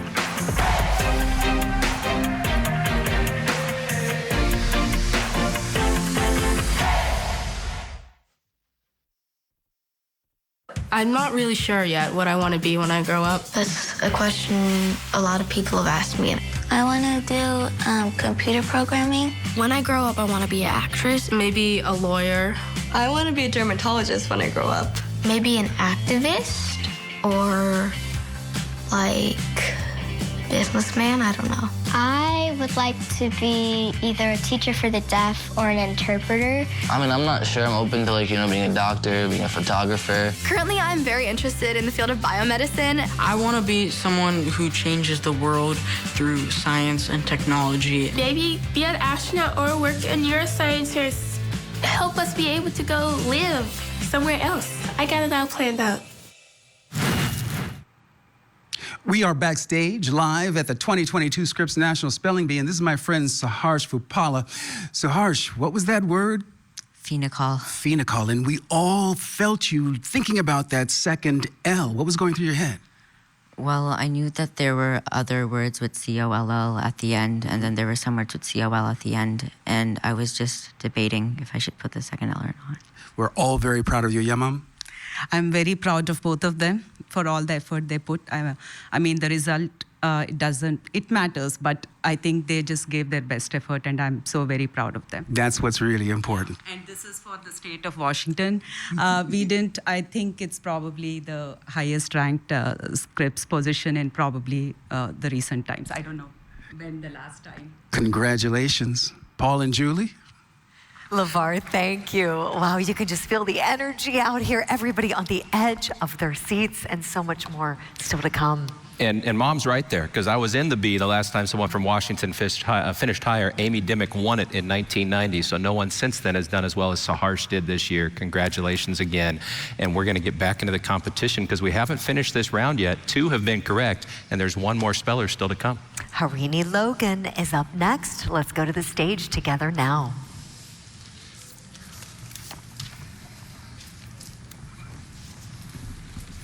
Hi, Harini. Hi, Dr. Bailey. Your word is Tyrolean. Tyrolean. Are there any alternate pronunciations? There's Tyrolean, Tyrolean, and Tyrolean. This is a peasant song or melody characterized by the yodel, originating in a region of Europe in the Eastern Alps that is now chiefly in Austria. Tyrolean. Could I please have the language of origin? It's from French, which formed it from a European geographical name plus a Latin-derived French combining form. And could you please repeat all the information? Tyrolean, Tyrolean, Tyrolean is a noun from French formed from a European geographical name plus a Latin-derived French combining form. A Tyrolean is a peasant song or melody characterized by the yodel, originating in a region of Europe in the Eastern Alps that is now chiefly in Austria. Carol had that dream again last night, the one where she's at the BTS concert in Vienna and J-Hope invites her on stage to join him in yodeling a pitch-perfect Tyrolean. Tyrolean. Could you please repeat both the pronunciations? There's 3. There's Tyrolean, Tyrolean, and Tyrolean. And could you please repeat the language of origin?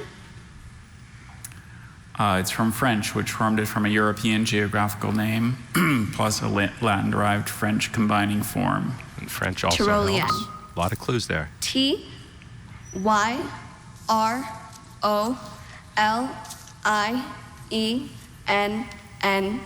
Tyrolean. That is correct. Thank you. Moving on.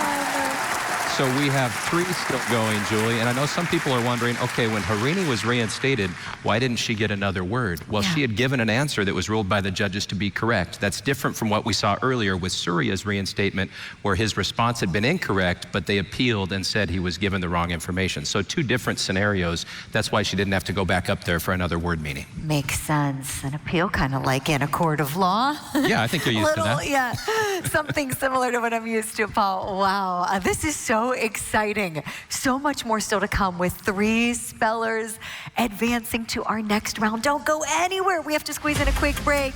The 2022 Scripps National Spelling Bee Finals continue right after this.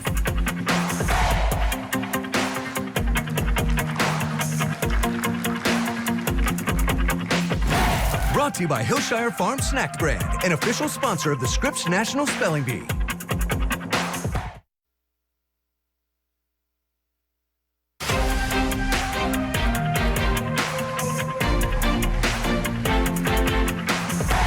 glad you are with us tonight as we are back now live at the 2022 Scripps National Spelling Bee Finals.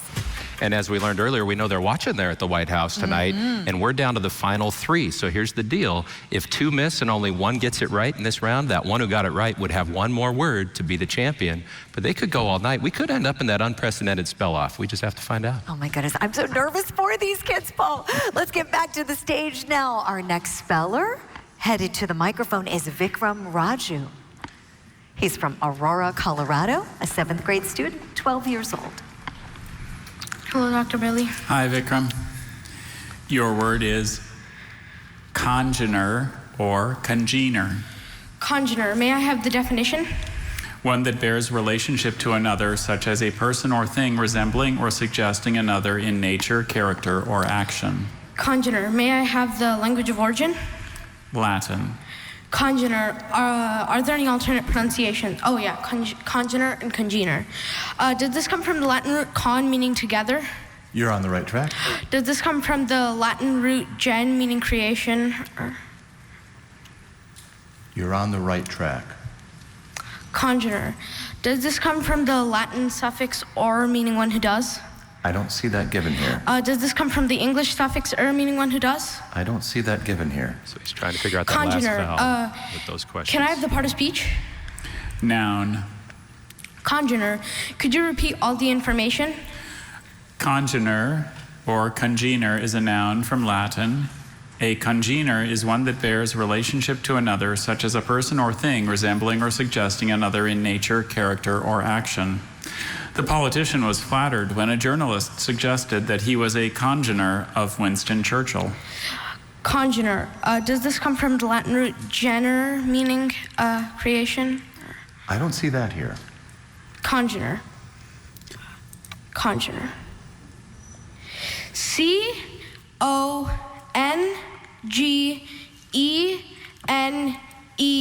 Congener. That is correct. Beautiful job there by Vikram. Last time he gave us a clinic in Greek roots. That time it was Latin roots, but he knows so many roots they can get confusing for him a little bit. There's too many up there in that brain. These kids are also incredibly smart. It's just remarkable, Paul. It is, and we only have 3 left, so the pressure is going to continue to ramp up here until we get to Uno. Yes, and LeVar Burton talked to someone this week who is right there with us. Here's more now of LeVar's conversation with one of the Bee's biggest fans. As a teacher, tell me why you think the spelling bee is so important for this country and our culture. Well, I think it creates critical thinking, and I think it creates discipline. You know, these students, you've seen them. I mean, they study so hard every single day, and they learn the roots of words and the prefixes and suffixes and etymology and what it all means. And then they put it together, and I think they're great study skills and thinking skills. They're intellectual athletes. Yes, they are. Them, yes, they right? are. Are there any particular talents that spelling well encourages? Well, you know, as a child, you know this, I loved to read. I loved to read. And then I loved to write. So I think it develops, you know, just how you look at things, how you look at writing, how you learn words, vocabulary. And every job, I think, you know, you need a good vocabulary, you need writing skills. I'm not such a great speller, but I really do appreciate the talent that these kids bring to the contest. It's the brain power that is necessary. I think that these are traits that we should all aspire to. I agree. So, I am here backstage, and I've just received a text from the First Lady of the United States. She says, LeVar Burton, thank you for helping generations of students fall in love with reading and learning, and of course, spelling too. Scripps Bee spellers, I'm cheering you on. That from Jill Biden, our First Lady. Stick around, the 2022 National Spelling Bee continues.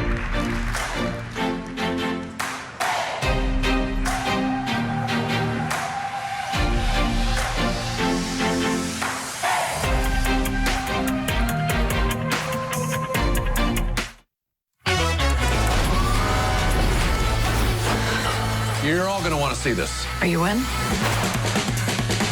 You just helped save the world. Okay, thanks. Bye. I say get out. I mean it. I like it. Keep going. We get paid to keep the peace, even when our lives are on the line. Let's go. Okay, let's go. Just watch me now. No need to thank me. You guys enjoy. Just watch me now. Just watch me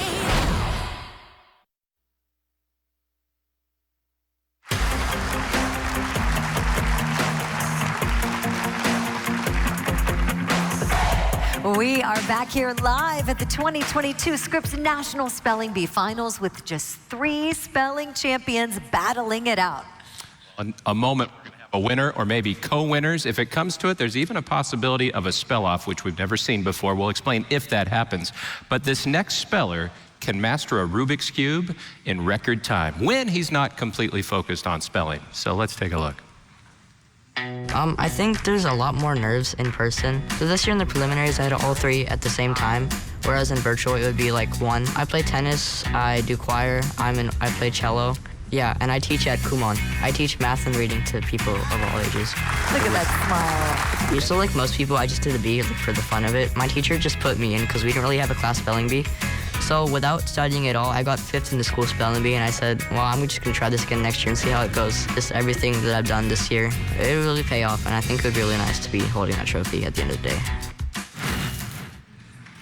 And Vihan is our next speller, headed up to the microphone. Let's listen. Hi, Vihan. Hello, Dr. Bailey. Mercator. Mercator, can I please have all the information? Mercator is an adjective from a Flemish name. Mercator means of, relating to, or drawn on a map projection in which the meridians are drawn parallel to each other and the parallels of latitude are straight lines whose distance from each other increases with their distance from the equator.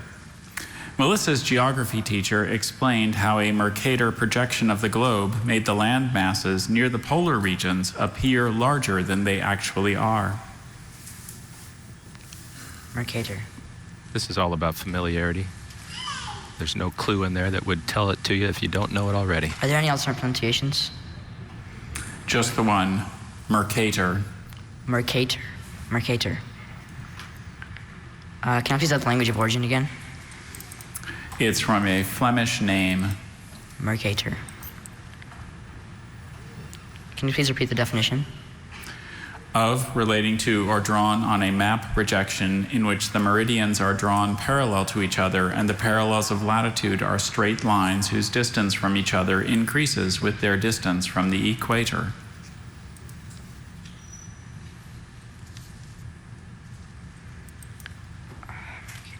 Can you please repeat the word? Mercator. And can I have the part of speech? Adjective.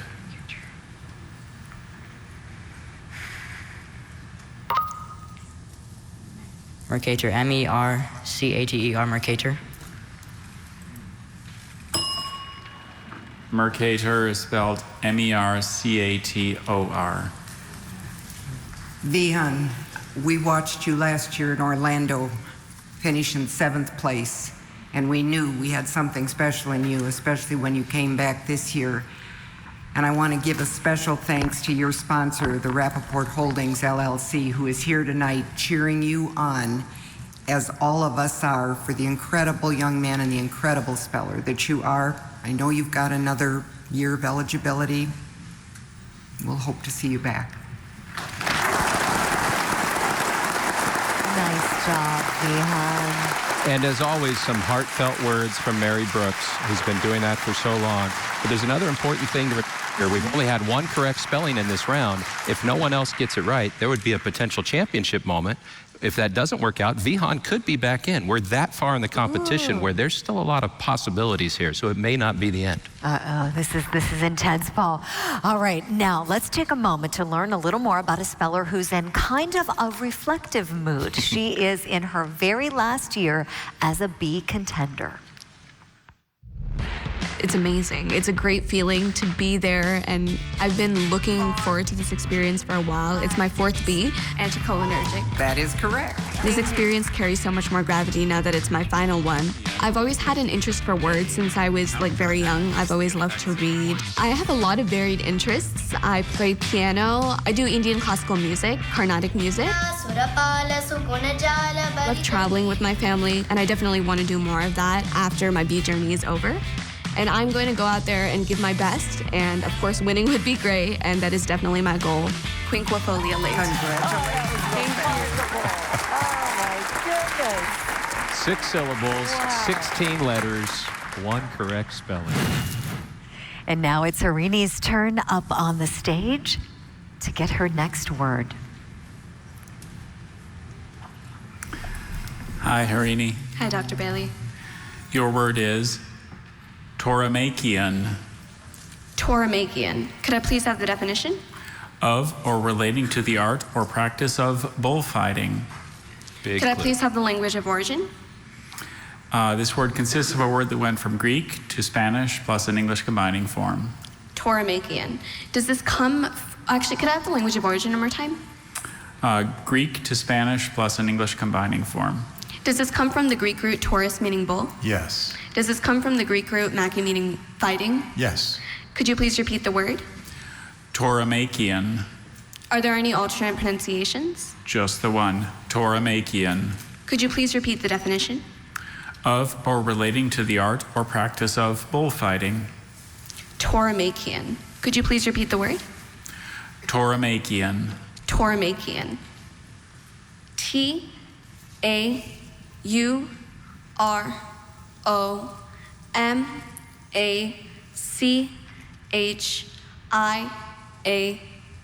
Toramakian. That is correct. Thank you. So with Harini getting her word correctly, it means Vihan is our 3rd place finisher this year. We're down to the final 2, and there are a lot of different ways this can pan out. And it's pretty impressive how they're handling all the pressure, all the breaks, all the focus on them up there on that stage. It's a lot of pressure, not just for them, their families, for their friends back home watching on TV. Isn't that the truth? This is a tough experience in so many ways because there's a lot of pressure, but it's also so much fun being here for Bee Week. Let's join LeVar Burton now backstage with one of those spellers who just wants to have fun, right, LeVar? They just want to have fun, Julie. I'm here with Surya Kapoor from Salt Lake City, Utah. Surya, the word? Listen. The meaning? Limber. Limber. All right. Well, you have to be proud of yourself, young man, are you not? Yeah, I'm pretty proud of myself. And with 1 year of eligibility remaining, may we see you back here next year? Yeah, definitely. We look forward to that. You are watching the 2022 Scripps National Spelling Bee. Come back and see how it all goes down right after this.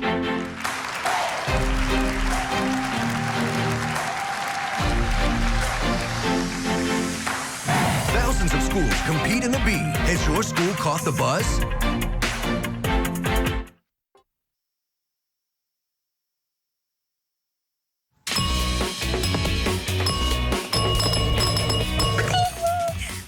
I think that's how it sounds. It just tells you the words wrong, and that's not what you want to hear. I don't like anything that rings. The bell is always a sign of despair for any speller out there. Just hear that bell ding and that sound, it just infuriates me. The bell is an anxiety-inducing device, to say the least. Oh, Mary. Julie, the sound of that bell. Such a nice lady. Yeah. Well, she is. That's a sound not even her mother would love. And her mother's watching right now. She's going to turn 100 in August. Barbara Welgus is with us from Decorah, Iowa tonight. She doesn't want to hear that bell anymore. She wants to see these 2 that are left just keep going and going and getting right answers the rest of the way. Isn't that the truth? Well, she has a wonderful daughter, and we're so grateful for her company tonight and for your company here at the National Spelling Bee Finals. Welcome back. Okay, if you're just now joining us, it is getting so intense. Paul, give us a little recap, if you would, please. Kind of set the scene and what we can expect. Well, we started the finals tonight with 13 spellers. We're down to 2, and this is the most electrifying part of this competition every year because you never know which way it's going to go. One gets it right, the other misses. The one who got it right gets a chance to win it. But then if you miss that one, they're both back in. If they both get it wrong, you go to the next round. If they both get it right, you go to the next round. And everybody just wants to keep watching, and everyone's rooting for both of them. And in many ways, they're both rooting for each other. Did you get all that? Pop quiz at the end. No, I'm kidding. Paul, that was awesome. Okay, so we're going to buckle up, sit back, try to relax, and enjoy this show. But first, let's go to LeVar Burton. He's standing by with one of these champion spellers. LeVar. That's right. Before we get to the final moments, I'm here with Nietzsche Kathirafan. She's out of Bridgewater, New Jersey. So this is your final year of eligibility in the competition. Yeah, it is. 2019, you got to the 3rd round. This year, deep into the finals. How do you feel about how you did? I feel accomplished because I got so much farther than I did in 2019. So that's really a big achievement for me. It absolutely is. We are so proud of you, and I know your family is as well. We wish you the best in all of your endeavors, Nietzsche. Thank you. You've been a great contestant. Thank you. Paul, Julie, back to you. LeVar, thanks so much. Wow, these kids are just remarkable. They really are. And we haven't seen the best part of it yet, so let's see what they have in store for us as we continue. They're both going to get another round, word in this round, and we'll see what happens from there. Let's go back to the stage now together. Up next is Vikram Raju. Hello, Dr. Bailey. Howdy, Vikram. How are you? I'm doing good. How are you? Pretty good. Ready to spell? Opposometer. Opposometer. May I have the language of origin, please? Opposometer is made up of originally Greek parts. Opposometer. May I have the definition? An opposometer is an instrument used for measuring curved lines, as on a map, that is made to rotate forward and backward. Opposometer. Are there any alternate pronunciations? Just opposometer. Opposometer. Does this come from the Greek suffix meter, meaning measurement, or something that measures? Yes. Okay. Opposometer. May I have the part of speech? Noun. Opposometer. Could you repeat all the information?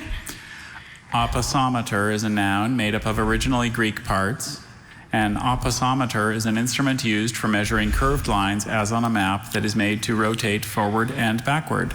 Sebastian used a map and an opposometer to measure the walking distance from Newcastle to Berwick-upon-Tweed. Let's see if he gets the other route. Opposometer. Opposometer. O-P-I-S-O-M-E-T-E-R.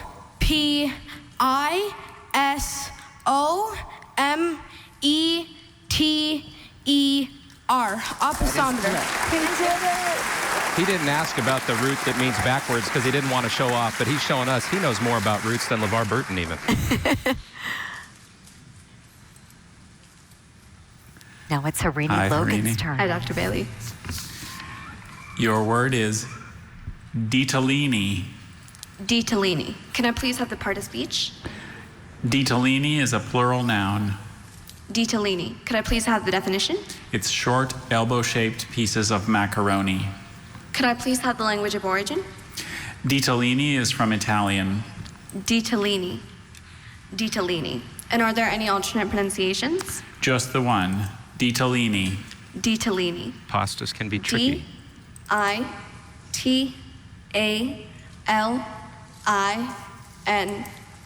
Ditalini. That is correct. Thank you. Unless you're Harini, who knows ditalini. Sometimes there's a double consonant, sometimes it's E instead, but she has studied so many words, 4th time in this competition. So since they both got it right in round 12, we go on to round 13, and we could go for a long time. Oh my gosh, who else is on the edge of their seat? Oh my goodness. Okay, let's go back to the stage. It's going to be Vikram's turn now. Let's see what he does as the next round continues. Hello, Dr. Bailey. Hi, Vikram. Coracidium. Coracidium. May I have the definition? Coracidium is the embryo of some aquatic tapeworms having 6 hook-like appendages at about the time of hatching and while still surrounded by the outer ciliated cellular covering. Coracidium. Coracidium. May I have the language of origin? Formed in Latin from Greek-derived parts. Coracidium. Are there any alternate pronunciations? Just the one. Coracidium. Coricidium. Does this come from the New Latin diminutive ending idiom? It does. Does this come from the Greek root korax, meaning bedbug? I don't see that here. Wait. Is that wrong? You have to have the correct meaning for the root. Coricidium. May I have the part of speech? Noun. Oh, does this come from the Greek root korax, meaning raven? It does. Bingo. Coricidium. May I have all the information? Coricidium is a noun formed in Latin from Greek-derived parts. The coricidium is the embryo of some aquatic tapeworms having 6 hook-like appendages at about the time of hatching and while still surrounded by the outer ciliated cellular covering. Coricidium. C-O-R-A-C-I-D-I-U-M.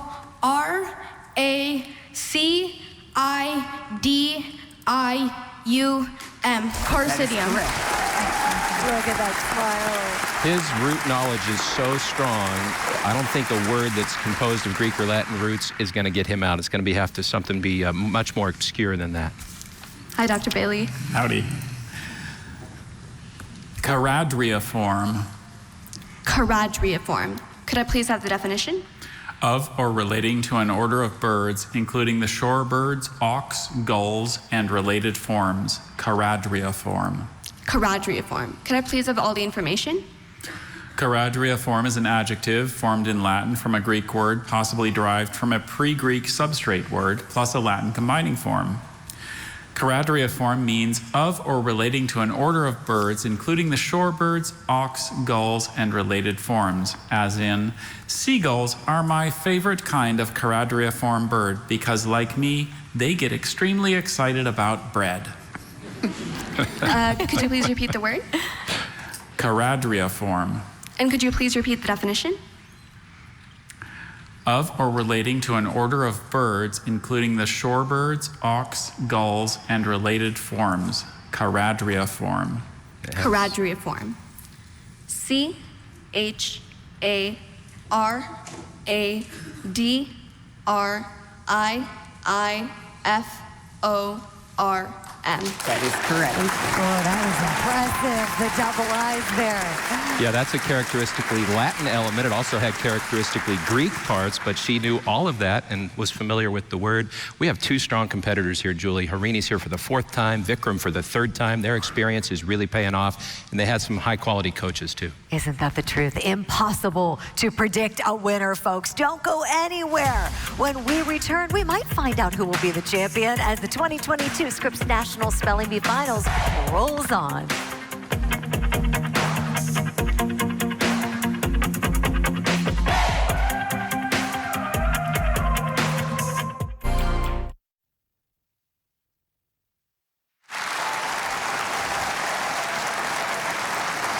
It's all come down to this, folks. Welcome back to the 2022 Scripps National Spelling Bee Finals. Okay, Paul, give us some of the numbers, please. Well, Vikram's number 76, and he's getting his word right here. Just 2 spellers left. Let's go. Hi, Vikram. Hello, Dr. Bailey. Your word is Senegexty. Senegexty? Senegexty. Senegexty. May I have the definition, or may I have the language of origin, please? There is no origin provided in our dictionary. Which you never want to hear, May I have the especially if you're definition? strong on roots like Vikram. Senegexty is a Salishan people of the Columbia River Valley in Washington and British Columbia.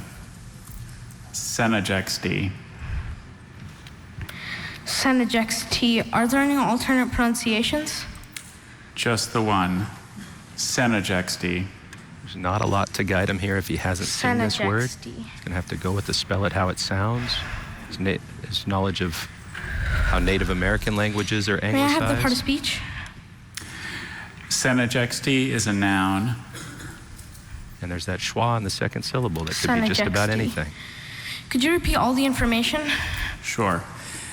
Senegexty is a noun. There is no origin provided by the dictionary. Senegexty is a Salishan people of the Columbia River Valley in Washington and British Columbia. In Canada, the Senegexty traditionally live in a region of British Columbia known as the Arrow Lakes. which are actually widenings of the Columbia River. Senejexty.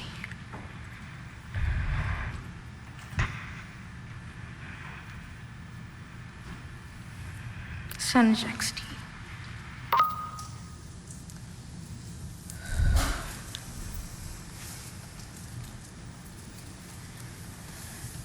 Senejexty.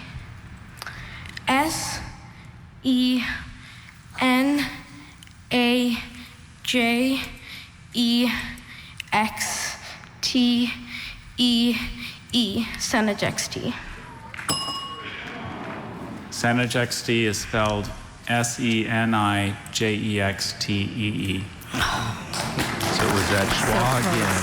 But he might not be out. Correct. And unless you live in the Depends Pacific on what Northwest, he does. you just would have never seen that word. Right. Who's seen these words, Paul? I want to know. They're all so hard. Vikram, I'm not going to do any comments right now. You need to retake your seat, and we will move on to Harini. So Harini needs not one, but two correct spellings in a row to be the champ. And look at that sportsmanship between the two of them. Did you see them give each other a high five? Hi, Or a low Harini. five, I Hi, should Dr. say. Bailey. Love it. Your word is Powys. Powys. Could I please have all the information? Powys is a geographical entry from a Welsh geographical name. Powys is the administrative area of East Central Wales bordering on England. In Powys, you can visit Radnor Forest and walk to a waterfall called Water Break Its Neck, a small but lovely cascade made popular in the Victorian era. Could I please have all the information one more time? Powys is a geographical entry from a Welsh geographical name. Powys means administrative area of East Central Wales bordering on England. In Powys, you can visit Radnor Forest and walk to a waterfall called Water Break Its Neck, a small but lovely cascade made popular in the Victorian era. And could you please repeat the word? Powys. Powys. Are there any alternate pronunciations? There's just Powys. Powys. And could you please repeat the definition? Administrative area of East Central Wales bordering on England. Powys. Powys. Welsh should help.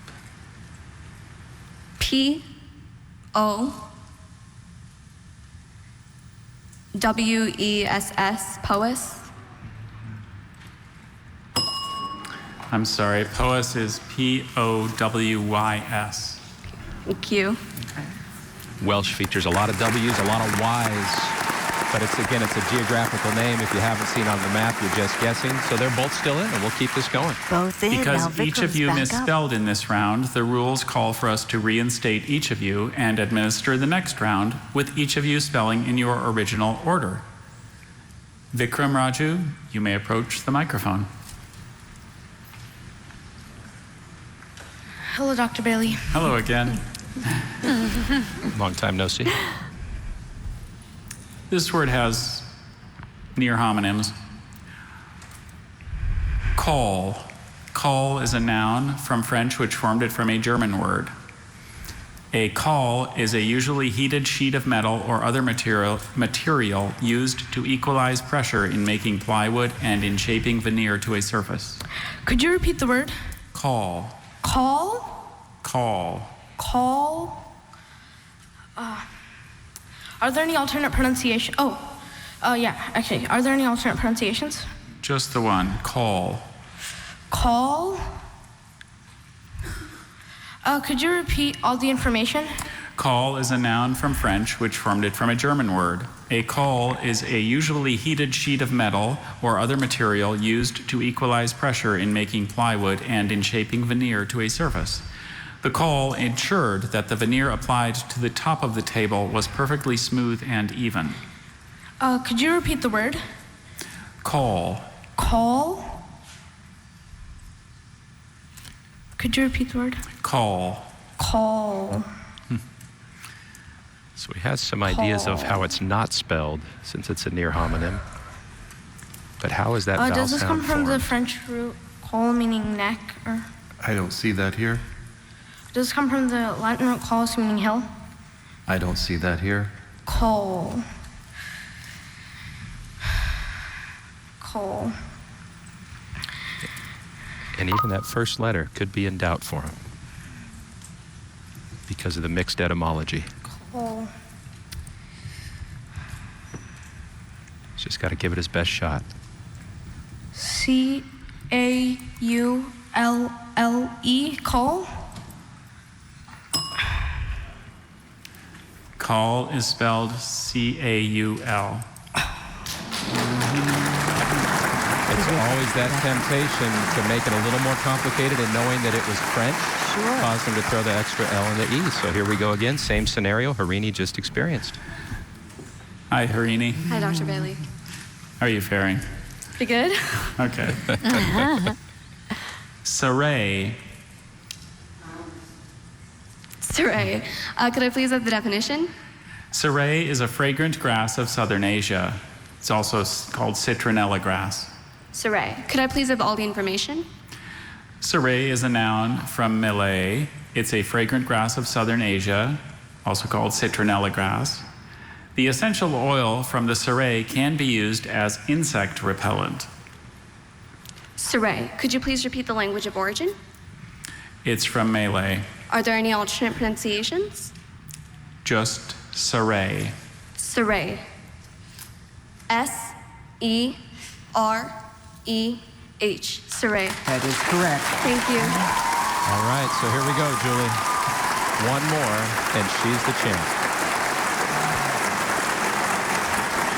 Harini Logan, if you spell this next word correctly, you will be declared our champion.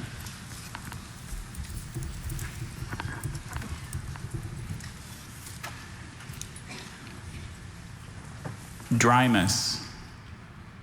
Drymus. Could I please have all the information? Drymus is a noun that went from Greek to Latin. Drymus is any plant of a genus of chiefly Australian shrubs or trees having evergreen aromatic foliage. Essential oils are sometimes extracted from the bark and leaves of the drymus. Drymus. Drymus. And are there any alternate pronunciations? I see just the one here, drymus. Could you please repeat all the information? Drymus is a noun that went from Greek to Latin to English. Drymus is any plant of a genus of chiefly Australian shrubs or trees having evergreen aromatic foliage. Drymus. And are there any alternate pronunciations? Just the one, drymus. Could you please repeat the language of origin? Greek to Latin. Could I have the word one more time? Drymus. Drymus. D-R-Y-M-U-S. Drymus. I'm sorry, drymus is D-R-I-M-Y-S. Thank you. Again, there weren't any clues there, Julie. It was, have you seen that word and studied it or not? Obviously, she hadn't.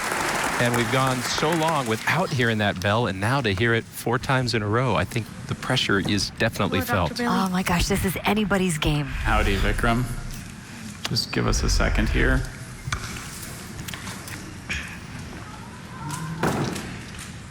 Okay. And we're in round number 17 if you're counting at home. Otakian. Otakian. May I have the language of origin? It has no origin given in our dictionary. Otakian. May I have the definition? Otakian means of, relating to, or constituting a branch of the Bororoan language family. Otakian. Are there any alternate pronunciations? I have just the one, Otakian. Otakian.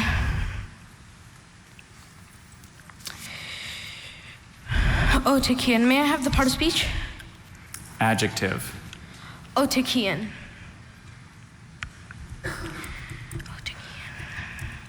Could you repeat all the information? Sure. Otakian is an adjective, and there is no origin given in the dictionary. Otakian means of, relating to, or constituting a branch of the Bororoan language family. The Otakian languages were once spoken in parts of eastern Bolivia. Otakian. There really aren't any rules or tendencies to follow here. Again, it's familiarity.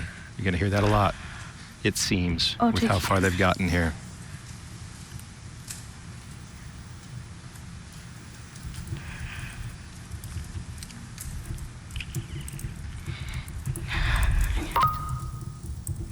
Otakian.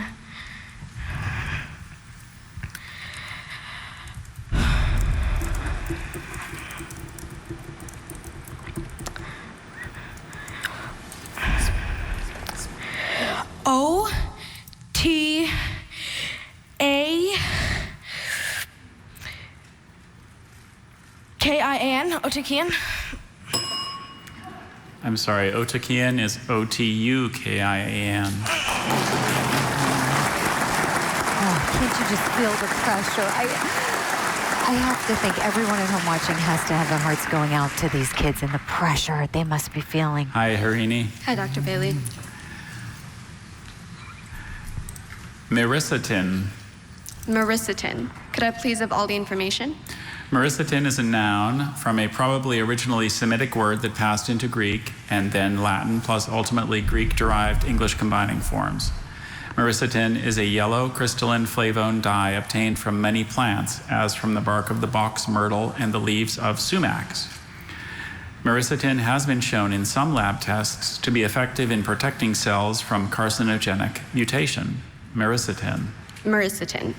Does this come from the ISV suffix in, meaning a chemical substance? It does. Could you please repeat the word? Myricetin. Does this come from the ISV suffix in or "-ine", meaning a chemical substance? Could you repeat that? The ISV suffix in or "-ine", meaning a chemical substance? She's trying I to don't rule see out that here. an Does this extra come from the letter. ISV suffix in, meaning a neutrochemical compound? Yes. Could you please repeat the word? Myricetin. Does this come from the Greek root site meaning cell? I don't see that here. Myricetin. So that Are tells there her any it's not a alternate Y pronunciations? for Just the schwa one. sound. Myricetin. Myricetin. Myricetin. M-Y-R-I-S-E-T-I-N. Myricetin. Myricetin is spelled M-Y-R-I-C-E-T-I-N. Thank you. So close. Hard, they're trying. And remember, Julia, if it's not clear yet, they're not competing against each other. It's against the dictionary, That's and right. the dictionary's making a statement. Hey, I still have a little Because left. each of you misspelled in this dictionary round, the is rules just call for us to incredible, Paul. reinstate each of you and As are administer the these next kids. round, with each of you spelling in the original order. Hello, Dr. Bailey. Hi, Round Vikram. number 18. Just a second here.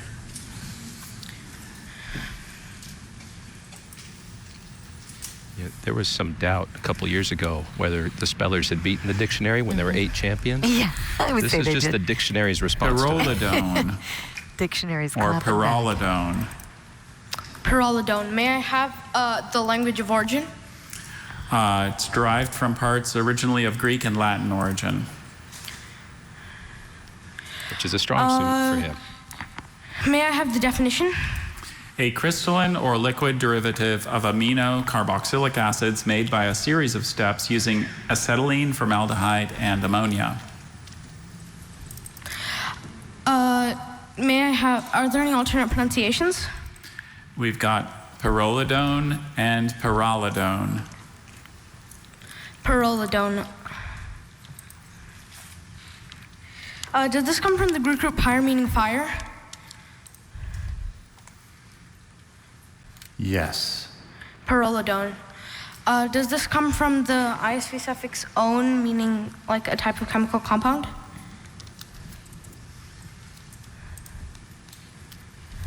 Yes. Pyrrolidone. Does this come from the... Wait, could I have the definition again? A crystalline or liquid derivative of amino carboxylic acids made by a series of steps using acetylene, formaldehyde, and ammonia. Does this come from the Latin root olere, meaning to smell? I don't see that given here. Pyrrolidone. He was trying to figure out that middle vowel connecting the front and back half. P-Y-R-O-L...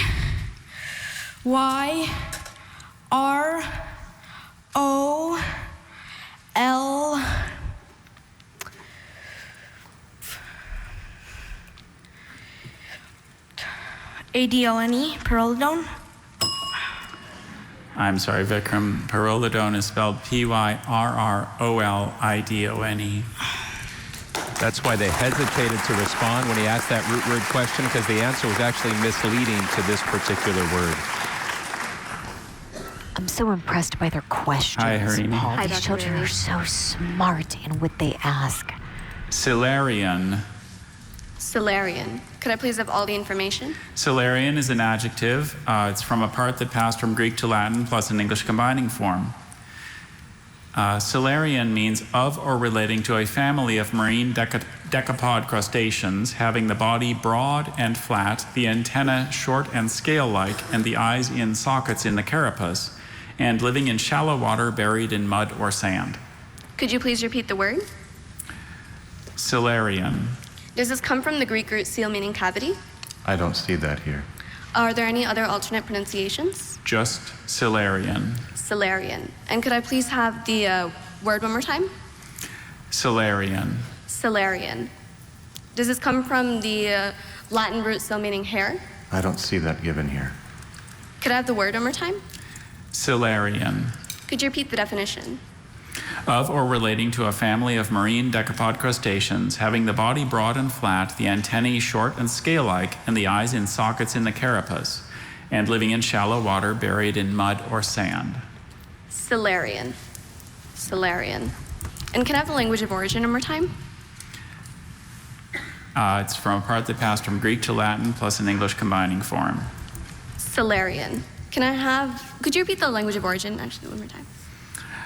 From a part that passed from Greek to Latin plus an English combining form. Does this come from the Latin scylla meaning sand? I don't see that here. No. All of those roots she asked would take her the wrong way. Coelarian. Salarian. Salarian is spelled Scyllarian. Thank you.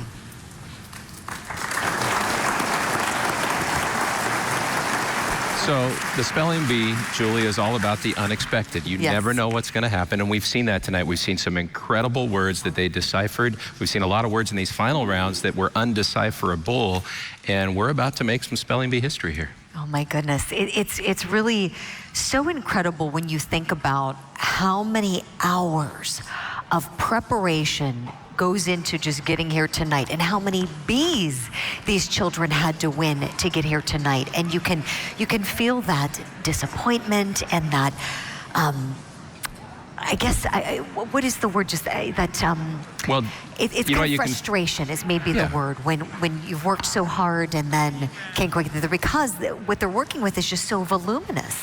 Well, it definitely is, and I don't know if you felt that. Did you hear kind of that reaction in the room? There was a little bit of a buzz. You hear it in the room too. Well, there's some frustration. That's because they're going to do a spell-off. They were changing the set to get ready for a spell-off, and that's what everyone's reacting to there. So that's never happened before in the history of the bee, but we have two spellers, Vikram and Harini. They're each going to get 90 seconds. One of them is going to be sequestered so they can't hear the words, while the other has a chance to spell as many words as possible in 90 seconds. There's a couple things you can't do. You can't say A-B and hit the buzzer as if that's your guess. You have to give it a real guess, but 90 seconds is what they get, and whoever has the highest percentage after 90 seconds is gonna be the 2022 Scripps National Spelling Bee Champion. You heard it here first, folks. Wow, so we're going to a spell-off now. So all that back and forth we just saw, now each of them is going to get their turn. Whichever speller has the most words correct within a certain amount of time is going to be the champion. And another important note, they both had a chance to practice this earlier. Not these exact words, obviously, but they got a chance to go up to that buzzer, to feel what it's like, to be there with Dr. Bailey, to feel what 90 seconds feels like, and give it their best effort. So they do have a little experience with what this is going to be, which nobody has ever seen before in National Spelling Bee history, 94 years worth. This is something, and this is something within the judge's discretion. That's another thing important to mention, that at a certain point they have the discretion to say, it's time for a spell-off. That is how we're going to try to get to our winner.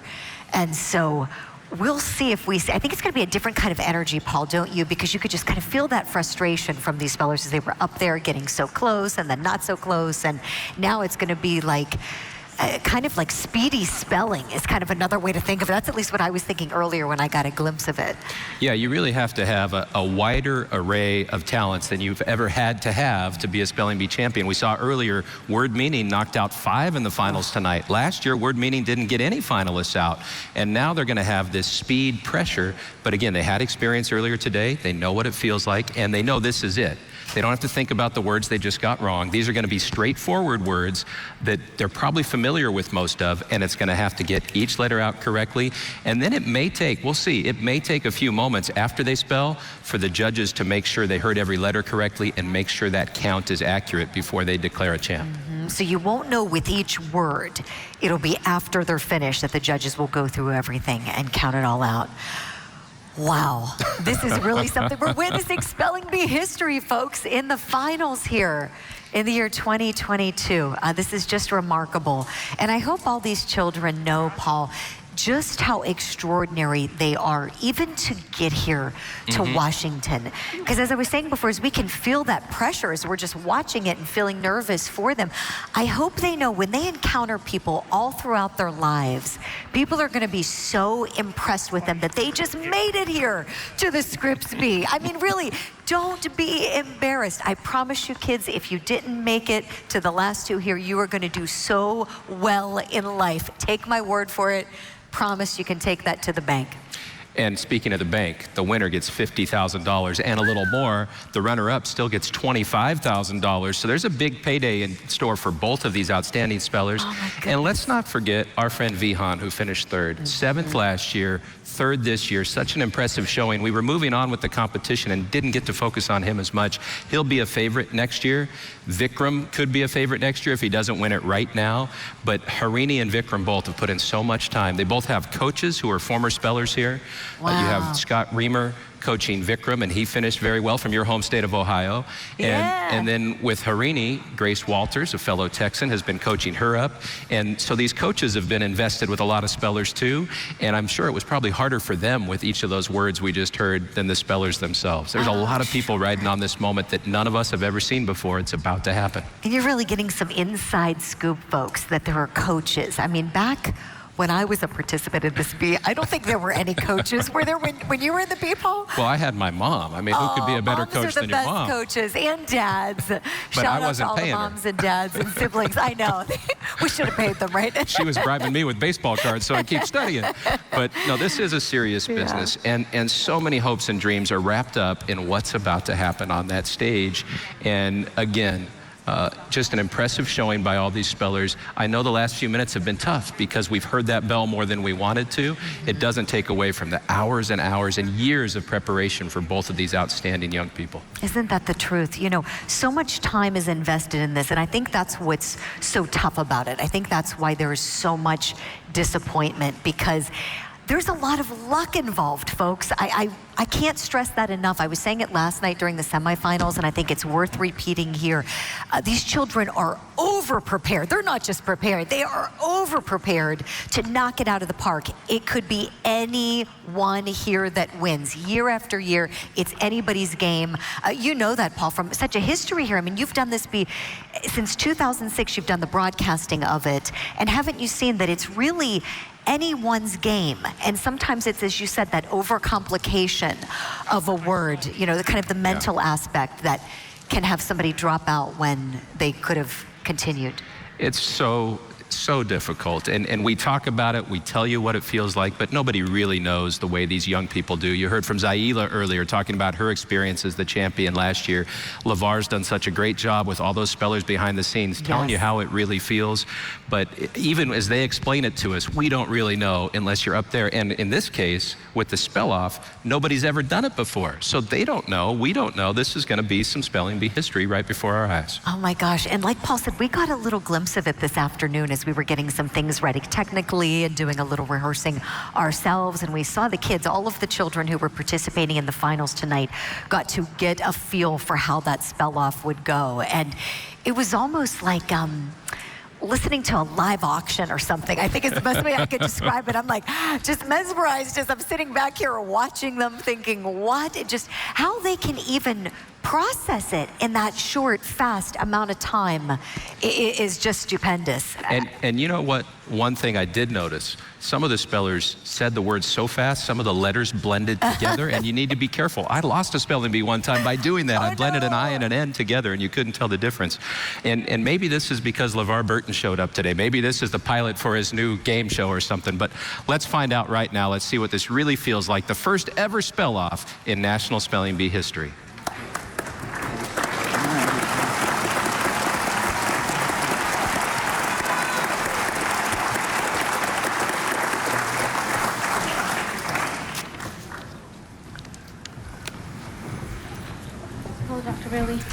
Hi, Vikram. Okay, we've practiced this. We want you to make an actual effort to spell each word. And remember to press the button when you finish spelling each word. I will not pronounce the following word on the list until I hear that button. And your 90 seconds will begin once I pronounce your first word. Are you ready? Yes.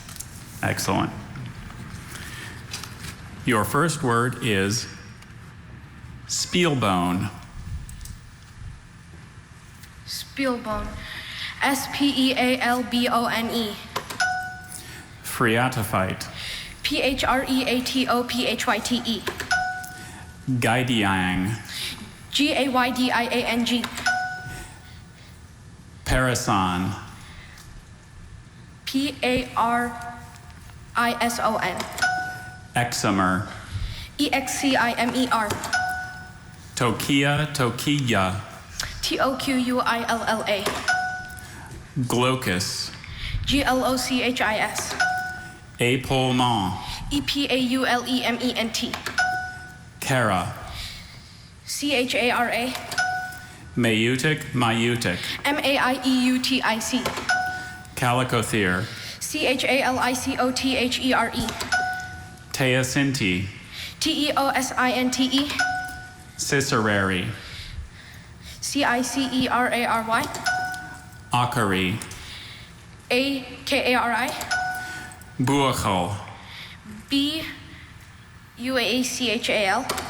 Saccharos. Saccharose. Talisai. Talisay. Vesicate. Vesicate. Semet. Semmet. Chorepiscopus. Chreps. Chrepiscopus. Time is up. Okay. The 90 seconds were up. And Julie, I'm glad we got to see that. It just shows you another aspect of the incredible brain power. It's not just the knowledge, it's the speed with which it's accessed by Vikram. You could see those eyes going back and forth. Incredible display. And by my count, he got 19 spellings out of his mouth. Yes. So the judges are going to take a look now and see how many of those 19 were correct. Can you imagine the focus to do that? To have to focus and think that quickly on your feet to get on to the next, knowing you're going to have another challenge and another one and another one. And precision matters. I mean, what matters more in spelling than precision? It's such a departure, too, from what we're used to, because how many of the champion spellers have we watched up there be so disciplined, so steady, so rhythmic, so deliberate in their spelling at the stage so they don't make a mistake? They're trying to use all of those 2 minutes.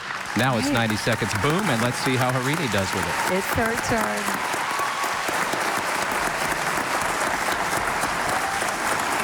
Hi, Harini. Hi, Dr. Bailey. So we've practiced this, and we want you to make an actual effort to spell each word. Remember to press the button when you finish spelling each word. I won't pronounce the following word on the list until I hear that button. And your 90 seconds will begin once I pronounce your first word. Are you ready? Yes. Your first word is Spielbone. Spealbone. Phreatophyte. Phreatophyte. Gaidiang. Gaydiang. Parison. Parison. Exomer. Excimer. Tokia, Tokia. Toquilla. Glaucus. Glochis. Epaulement. Epaulement. Cara. Chara.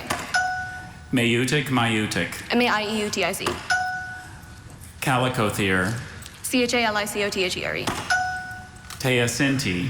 T-E-O-S-I-N-T-E. Cicerari. S-I-S-C-R-A-R-Y.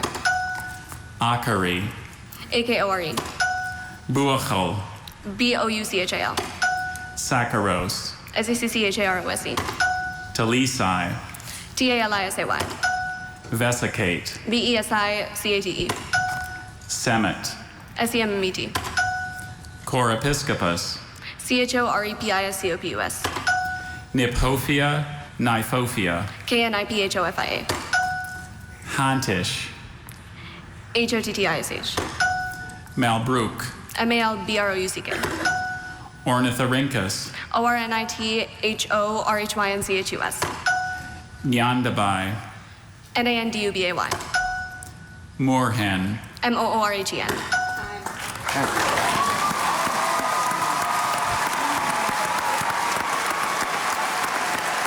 Wow. I'm blown away by these kids, Paul. Just blown away. How can you not be? And you hear about all the great boxing matches of all time, right? The Ali Frazier is the classic fight as they go down to the wire and back and forth. And I feel like a boxing commentator, because they always keep their own scorecard that's unofficial. Right. So I had Vikram guessing 19. I counted for Harini 26 that she got out of her mouth. So now let's see, as the judges go back and make sure they hear the right letters, because they've got to listen to it closely, what that final tally is. And I don't know, maybe we need Michael Buffer in here to tell us, let's get ready to bumble or something, because that's what it feels like in this moment. We're going to the judges' scorecards. How do they do it, Paul? I just am so impressed and blown away by their focus and the way they can just, process it so quickly. And these kids are geniuses. Well, yeah, for sure. The brightest people on the planet. They are. Best spellers in America, folks. Best And beyond, spellers in America. right? We had international spellers here too, representing so many great places. And I think we saw earlier when all of the finalists got to practice how much they enjoyed it. So I don't think there's a lot of stress up there. Now it became fun and a new challenge that they've never had before. This is so cool. And as we said, and they were sequestered from one another, so they couldn't hear each other answering. And we saw that sportsmanship earlier, the way they were, giving each other a little five there sitting down, which is so nice to see. Because this is tough. You're up there, you feel alone when you're up there on the stage. We know what that feels like. And how about a big tip of the cap to Dr. Jacques Bailey, who had to pronounce those words quicker than ever. He's remarkable. And was flawless as always. He's a champion, Dr. Bailey, too. A champion of this bee. Absolutely, and that's why he's so good at what he does. But without him performing the way he did, the kids wouldn't have had that opportunity to do what they just did. Isn't that the truth? And I believe Dr. Bailey is going to have a decision for us pretty soon. They're going through the tallying process right now, figuring out how many of those words were correct. So speed matters, but also accuracy matters. So we compared the numbers before with Harini being able to spell 26 words and Vikram being able to spell 19 words in the allotted amount of time. But it could be anybody's win, depending on who was more accurate. And I think some longtime spellers watching right now probably have their idea of which one it's going to be, but we want to make sure it's the right answer. We've already had a couple situations where spellers were reinstated because there was something that the judges did everything they could to make sure it was fair. So they're doing that again right here to make sure it's fair. That just shows you how much these judges care, how invested they are, really how much everybody cares at the Scripps Bee about fairness, the process, the integrity of it, and that the children have a great experience. Because when people think about the bee, they might just think of it, okay, this is just the competition, but for those of us who've been fortunate enough to get to Washington and be able to compete in the bee, it's an experience. It's a week-long experience with so much camaraderie. You make friendships that can last a lifetime. You reconnect with folks, especially you, Paul, year after year getting, to come back. And it's been a family affair for you and your sister Corey. And you've made so many great connections. And so many families are like that. And the bee is one big family. And one thing that I appreciate, and Dr. Bailey's another one who points this out, what spelling can do for you in the future. So one of these two is going to be the champion, but both of them could do literally anything with their life. You want to talk science, medicine, law, like you. Yes, mathematician. some lawyers in this group. Yeah, there's a lot of them, and a lot of former spelling champions are practicing law right now.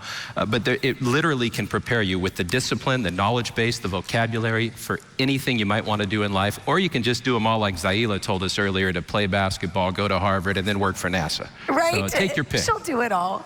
And by the way, a fun little fact for you. The first champion of the National Spelling Bee later in life became a lawyer. Frank Newhouser. Yes. And we're going back when he was 11 years old. He beat out 8 other finalists to become the first champion. The bee has changed a little bit since then. And, you know, there's been a lot of new things this year. We had the star power of LeVar Burton here, and to see the kids interact with him, and a new generation of American young people getting his personality and how much he cares about words and learning. And now we got to make history with the spell-off. Isn't that the truth? What a treat it is to have LeVar Burton hosting this program. I mean, we both were reading Rainbow Kids growing up. I mean, he is someone that taught America so much about the importance of literacy and making reading fun. And, you know, fun little story. I was so excited when I was asked to do this, Paul, and especially when I heard that LeVar Burton was going to be the host. And I said to my mother, you know, I mean, I loved him as a little girl. And I said, oh my gosh, was it reading Rainbow that really got me enjoying reading? And she said, no, you always really just enjoyed talking, if I'm being honest. So, you know, it served me well, and I guess that's why they gave me the job here, to be alongside you, to do the talking. Like I said, it can lead to anything. Jim. Right. And that's part of the fun. I mean, hearing about these kids and some of what they do, and just to kind of look at our 2 finalists here. I mean, you know, Harini, she previously competed in 2018, in 2019, and in 2021. Yeah, a 4-timer versus a 3-timer, but I think the verdict is finally in. So let's hear from Dr. Bailey. The spell-off results are in. Vikram, during the spell-off, you correctly spelled a total of 15 confirmed correct words.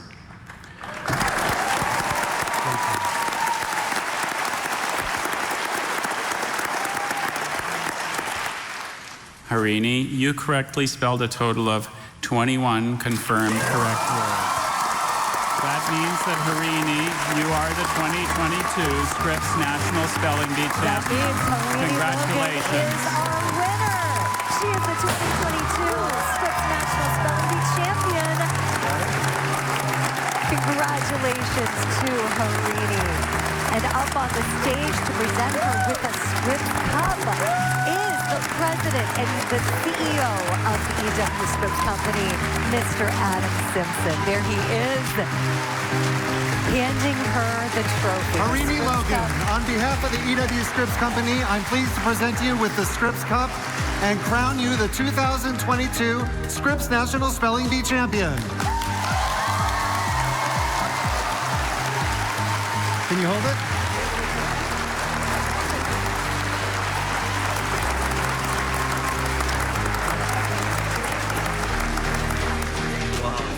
Come on up here, Harini. Harini, you're the champion. How does it feel at this moment to be named champion, especially after such a historical spell-off?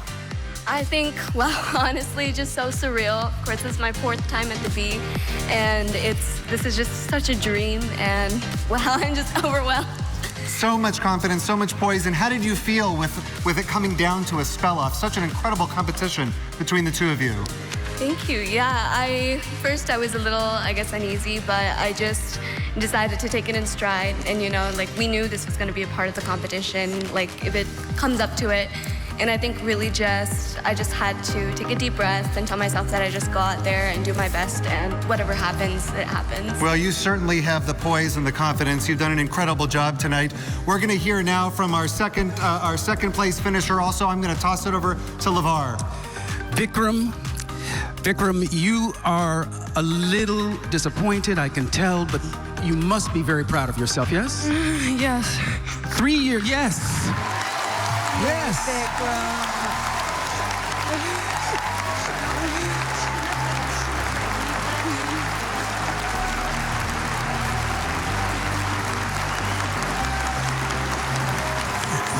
years of eligibility. You have one more year. Will we see you next year, Vikram? Yes. Yes.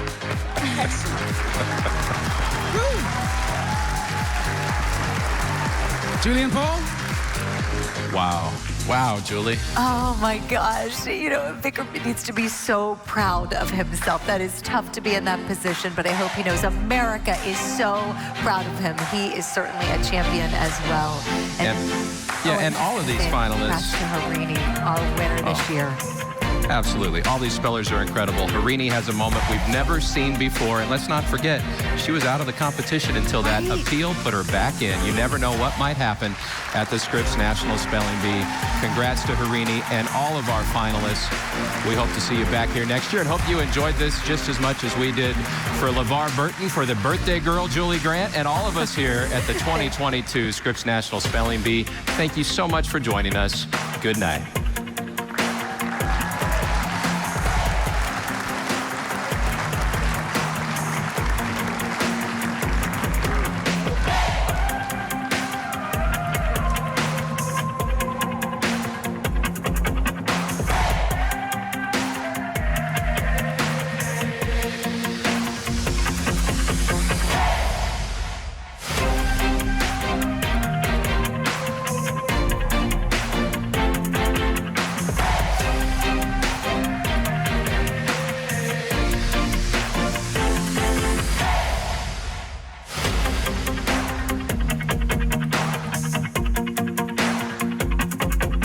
Delta Airlines proudly supports the Scripps National Spelling Bee.